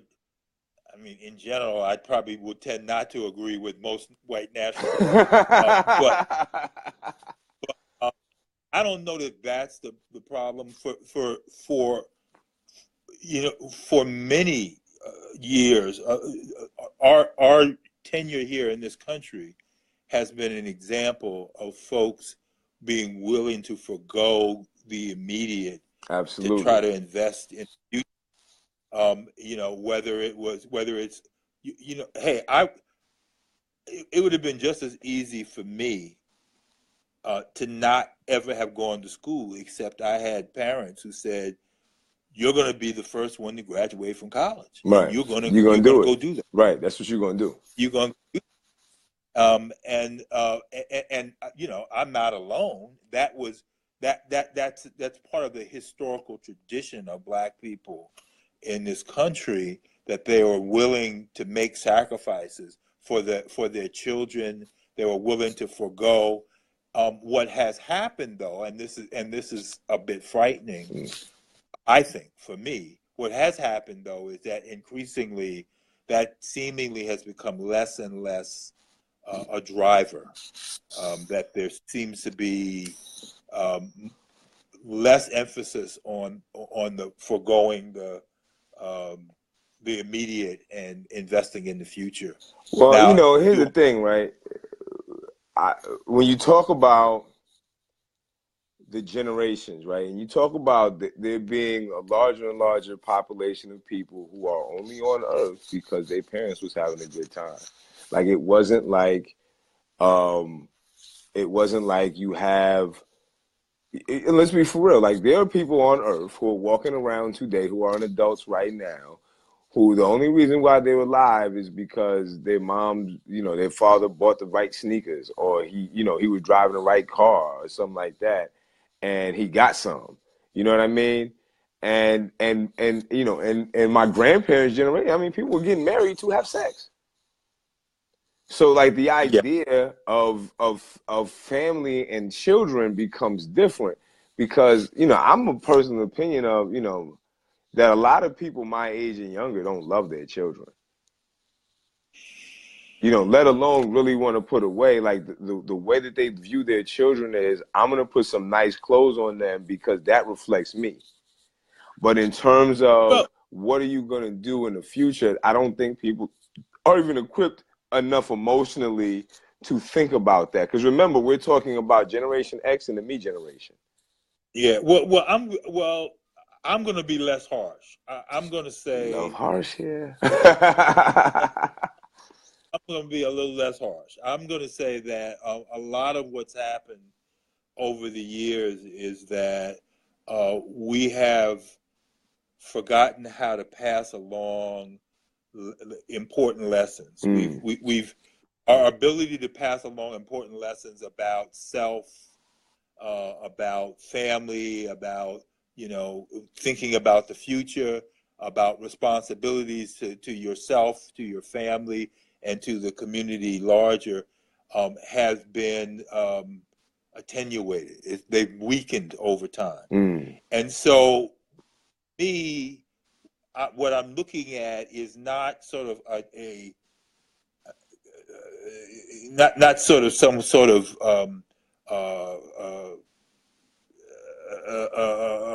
genetic or evolutionary change, but it's just simply a change in the lessons taught. So, I don't think that my parents' values came because somebody taught those values to them, or Right. someone taught them to their parents. Right. Now the question I have to ask is, how successful was I at teaching those values to my children? How successful and teaching those values to their children? Right. And now part of that may be because somewhere along the line, someone came to a conclusion that those values are no longer powerful. Right. They're no longer. I think for me, if I think for me personally, I think that it's part of that. I think that I somewhere down the line saw something and said, subconsciously, like, I don't want that. I don't want to go out like that. I don't like the way that is. I don't want that for myself. And then, but the problem with that mentality is, right, then is oftentimes it's like, okay, now what do I do now in lieu of that? If you don't know, because you learn how to operate from watching someone. You know what I mean? So if you're watching someone and then you decide that I don't want to go this way, then you got this whole big woods, and it's like, all right, I don't want to take this. It's like two people being lost in the woods, and like we're going north, and then I decide, well, I don't want to go this way anymore. I'm gonna go this way. Well, I hear you, and I have to say, the other part of the Black experience it has been that the lessons have been absorbed unevenly. So even in the same families, look at at me and your uncles. Right. We all had we had the same parents. The same, we all watched. We all watched same TV shows. Every well, he worked at night for 30 years, right. But we all watched, get up, go to work, and come home, and then come home and fix up, and do work around the house. We watched our mom being there all the time and taking care of us, and yet, out of four of us, half of us went one way and half of us went the other. Yeah. Right? And so, even within my father's family, at least one, and in some ways the most promising one of his siblings, didn't make it. Yeah. Did not make it. Uncle Joe. So part of the he got to do a lot before he went out, though. He did, but he still of course he could have done more, but yeah, I mean a whole lot more. Yeah. I mean he went out young.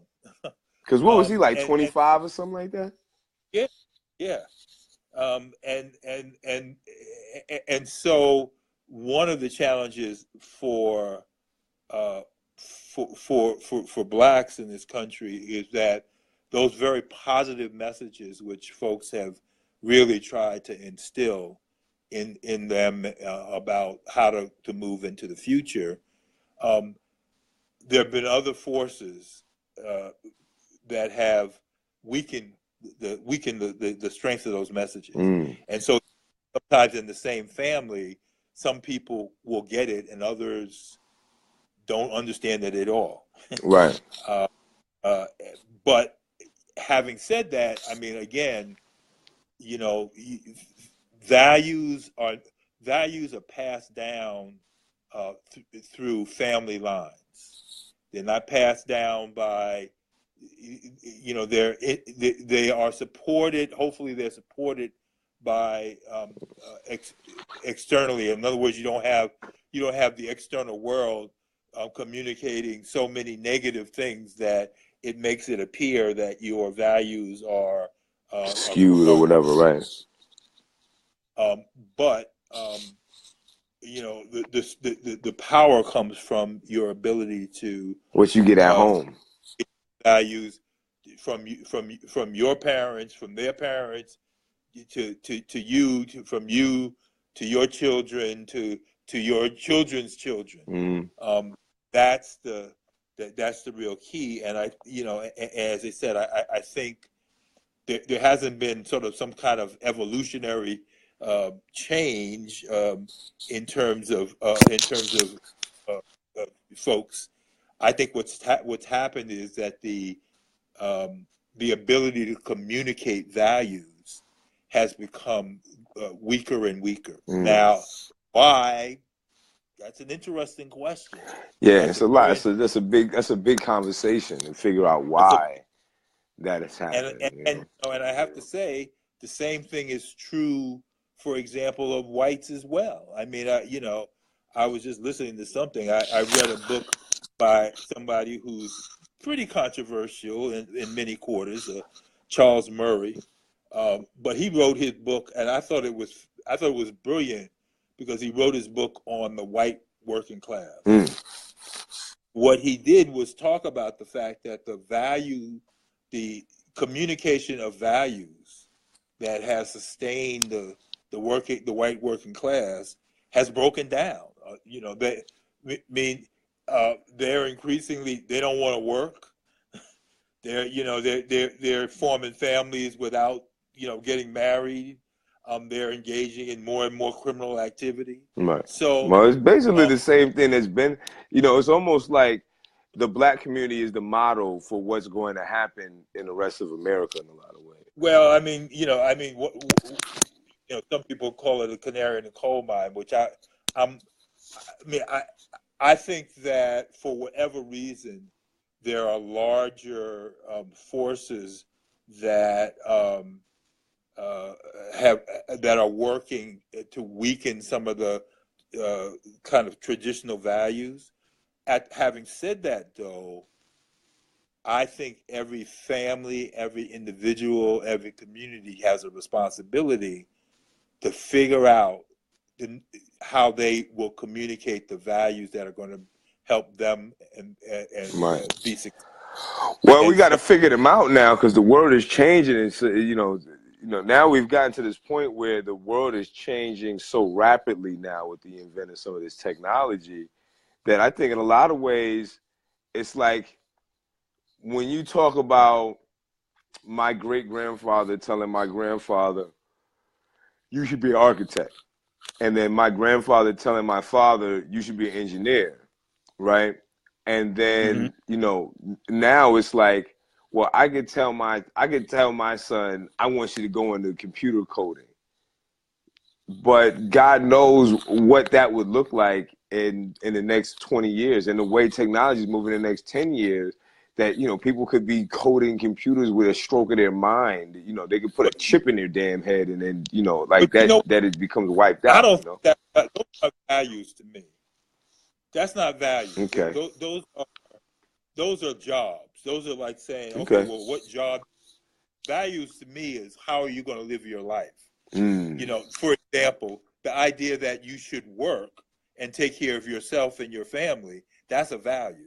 Yeah. Yeah. Now, what you do, I mean, you may decide that, you know, I'm going to go out and wait, you know, I'm going to go out and wash dishes Right, but whatever um, you choose to do, that you should be with a family. Yeah, I mean, yeah. yeah. So that to me, what's what has weakened is the lack is those values. Those are the Core values, values. the core values. Yes, one thing I can say, I'll say about myself. When you get to be as old as I am at this point, I was a youngster in the 50s, right? Mm-hmm. I was a little young kid in the, I was just not yet in elementary school, but I kind of, back, back to the 50s, Mm-hmm. right?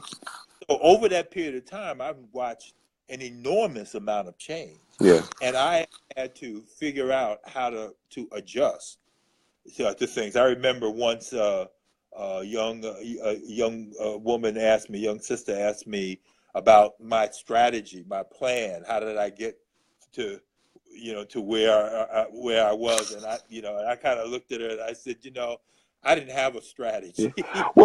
Well, in that conversation, I gotta say this, right? In that conversation, then, if you ask the question, it did the values, right? Did you talk about the values? Did they get communicated to your children? Then, if you look at it in terms of this, right? Your two oldest children who are of marriage age, because my younger sisters, none of them have reached like marriage age yet. But you know, well, in today's society, people get married like deep into their 30s. Like I didn't get married until I was 30. You know what I mean? Okay, I hear So you. Jamaila's and Jamaila's in her 30s, and Liana's what just got 30, right?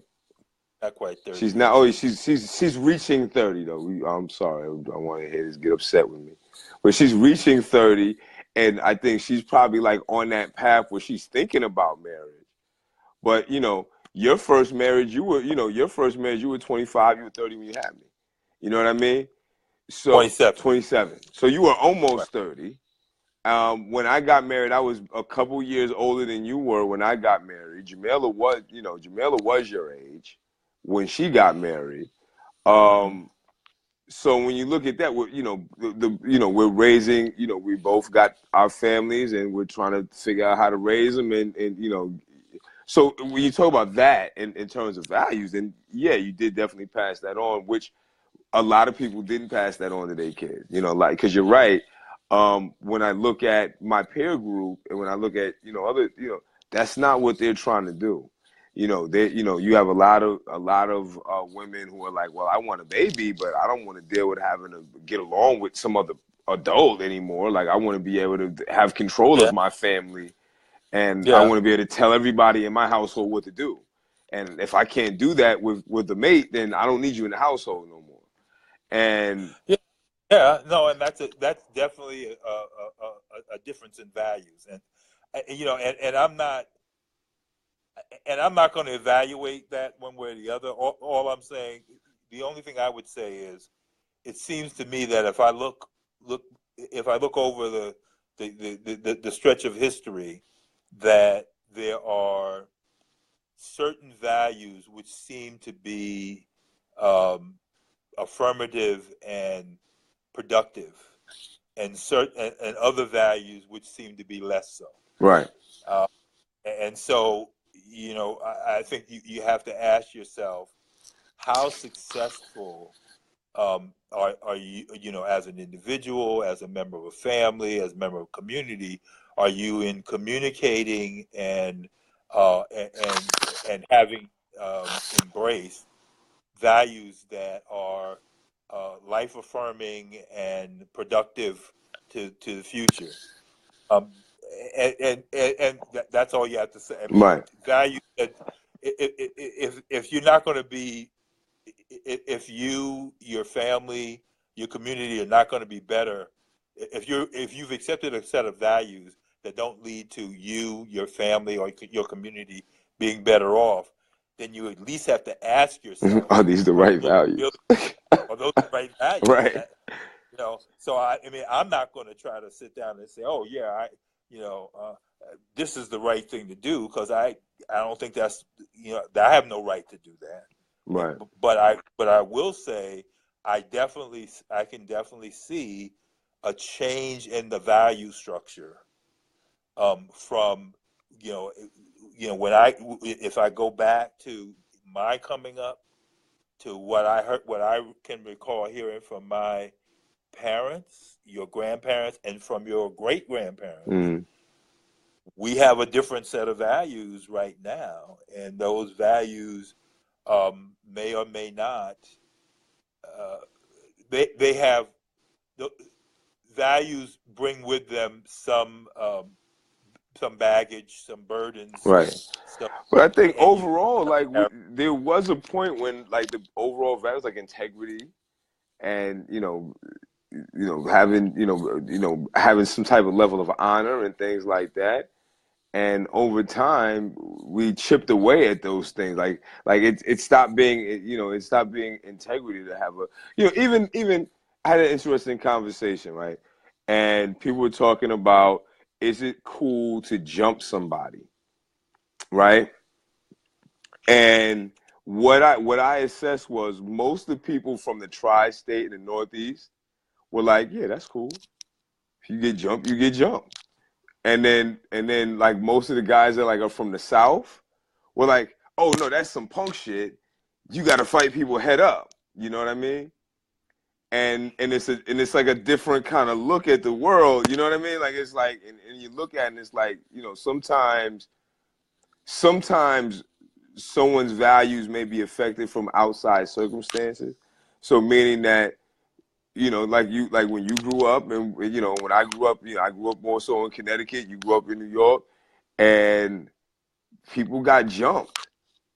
You know what I mean? Like people didn't fight by themselves. Like there wasn't really a concept of we're going to get in a circle and we're going to put our dukes up and fight. It was kind of like, we're going to start fighting. And then if my cousin sees that I'm in trouble, he might jump in.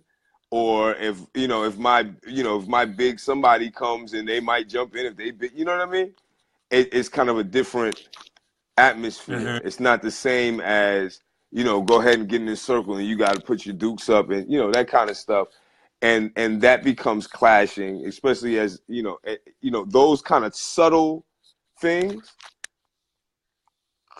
could in some terms, in some cases, lead to having those bigger challenges with the bigger values of like, how do I get along with my community as a whole if my community is no longer made up of people who all have the same kind of basic value set from the beginning, because now we live in these mixed up communities. People kind of just move wherever a job is, so that you'll end up in a situation where you're in a community now with people who may have grown up in the West Coast, and people who may have grown up in the South, and people may have grown up in the Midwest and the East, and they're all kind of mixed together now. And then it becomes difficult to say, like, because the things that you hold and take for granted is being like, everybody knows that. Everybody doesn't know. Yeah. So then, that becomes another challenge of, what does integrity mean now? What does honor mean now in that respect? And what does it mean when you feel dishonored? You know what I mean?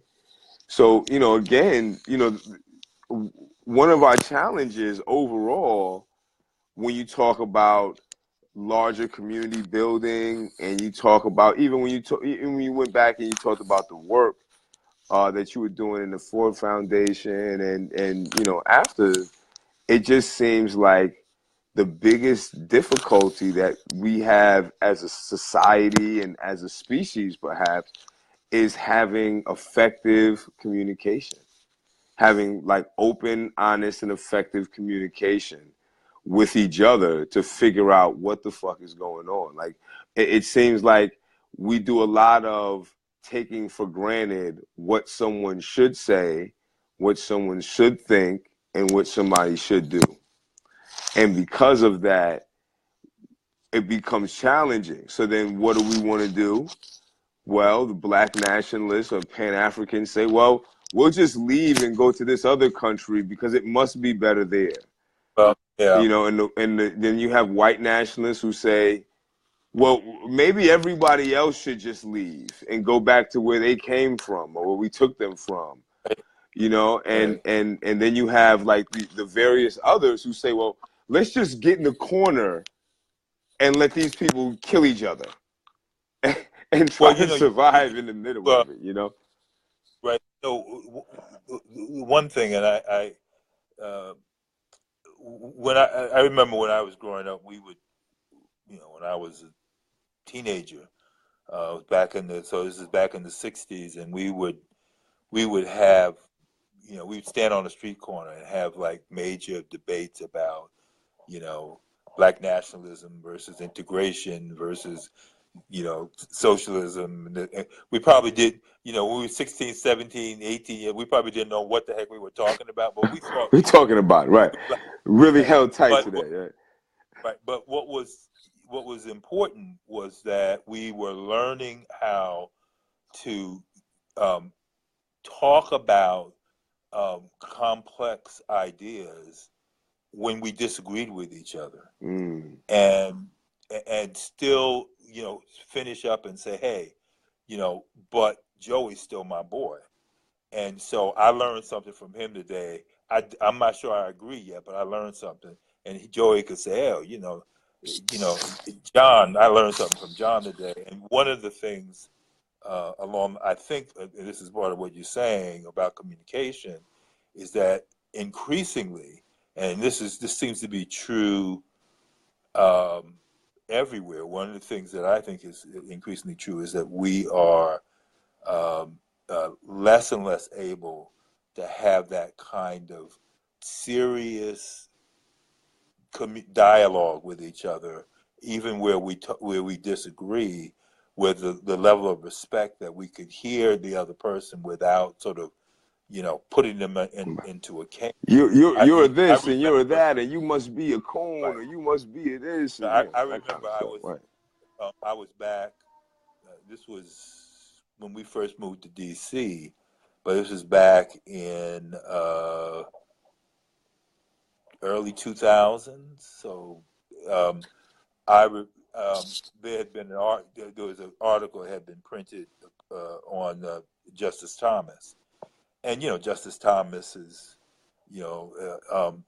for most liberals, Right. and certainly for black liberals as They well, hate them, have right? negative. Right. And when I looked at, what I thought was striking was many of his positions were very mainstream when I was growing up. They weren't they weren't odd positions. They weren't sort of, out of, some sort of racist or quasi Uncle Tom positions. You know, it's like that's what They everybody thought, right? That was common. It was well, it commonplace. wasn't that everybody. I mean, but they were mainstream in that we might debate. That's why I talk about, we would debate whether this works or this would work, but it was mainstream. And I can remember, I felt when the article, I thought it was in the Washington Post. It was really unfair, and it was just, the people who were interviewed, it was incredibly negative. And I remember writing I wrote a piece to respond to it. And my thing was, hey, I'm not trying to defend. I mean, I'm not an attorney, so I can't defend his jurisprudence. But if you're attacking him on the basis of his values and his ideas, these are not foreign to the black community, at least Right. not the black community I grew up. Right. And I grew up in New York City, so so, um, and the first thing is I couldn't, the Post wouldn't touch it. It ended up being picked up in of all places, the National Review Online. That's how And it ended up. That's how it ended up there. that's how it So ended up so you there. initially turned that into the Post, and they wouldn't even. Wow. No, and then somebody else and someone else saw it, um, who happened to be a friend who, whose politics were generally more. was more conservative and probably more conservative than my politics Right. at that time. But they said, well, let me see if they'll publish it here. And so the piece ended up getting published there. It was striking to me, though, the response that came from a lot of people, which is not to listen to, not to sort of respond to what was said, not the points that I was making, but I'm someone who was a really good friend of mine. I remember responded not to what was said, but where it was published. So it means rather than us being able to have these kind of like, I'm not dialogues, even going to read it because I'm going to judge your article on some other article that I read here I didn't like. Right. And, at the time I was working at the Urban Institute, and, I mean, I would say that my general sort of thinking was not, not outside of the mainstream of the Urban Institute, but I think that article painted a kind of target on my back because of where it was published. And the fact that you were in a big ass liberal city. Right. I mean, but my sense was if it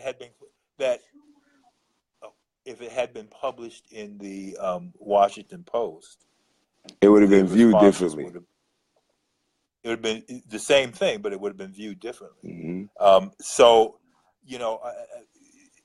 trying to figure out how to get beyond how to actually get to the essence of real conversations with people, real dialogue, get beyond the superficial stuff, whether, so-and-so said they're liberal, so-and-so said they're conservative, or they're libertarian, or they wrote this in this piece over in this particular venue or over there, and I don't read anything coming from there.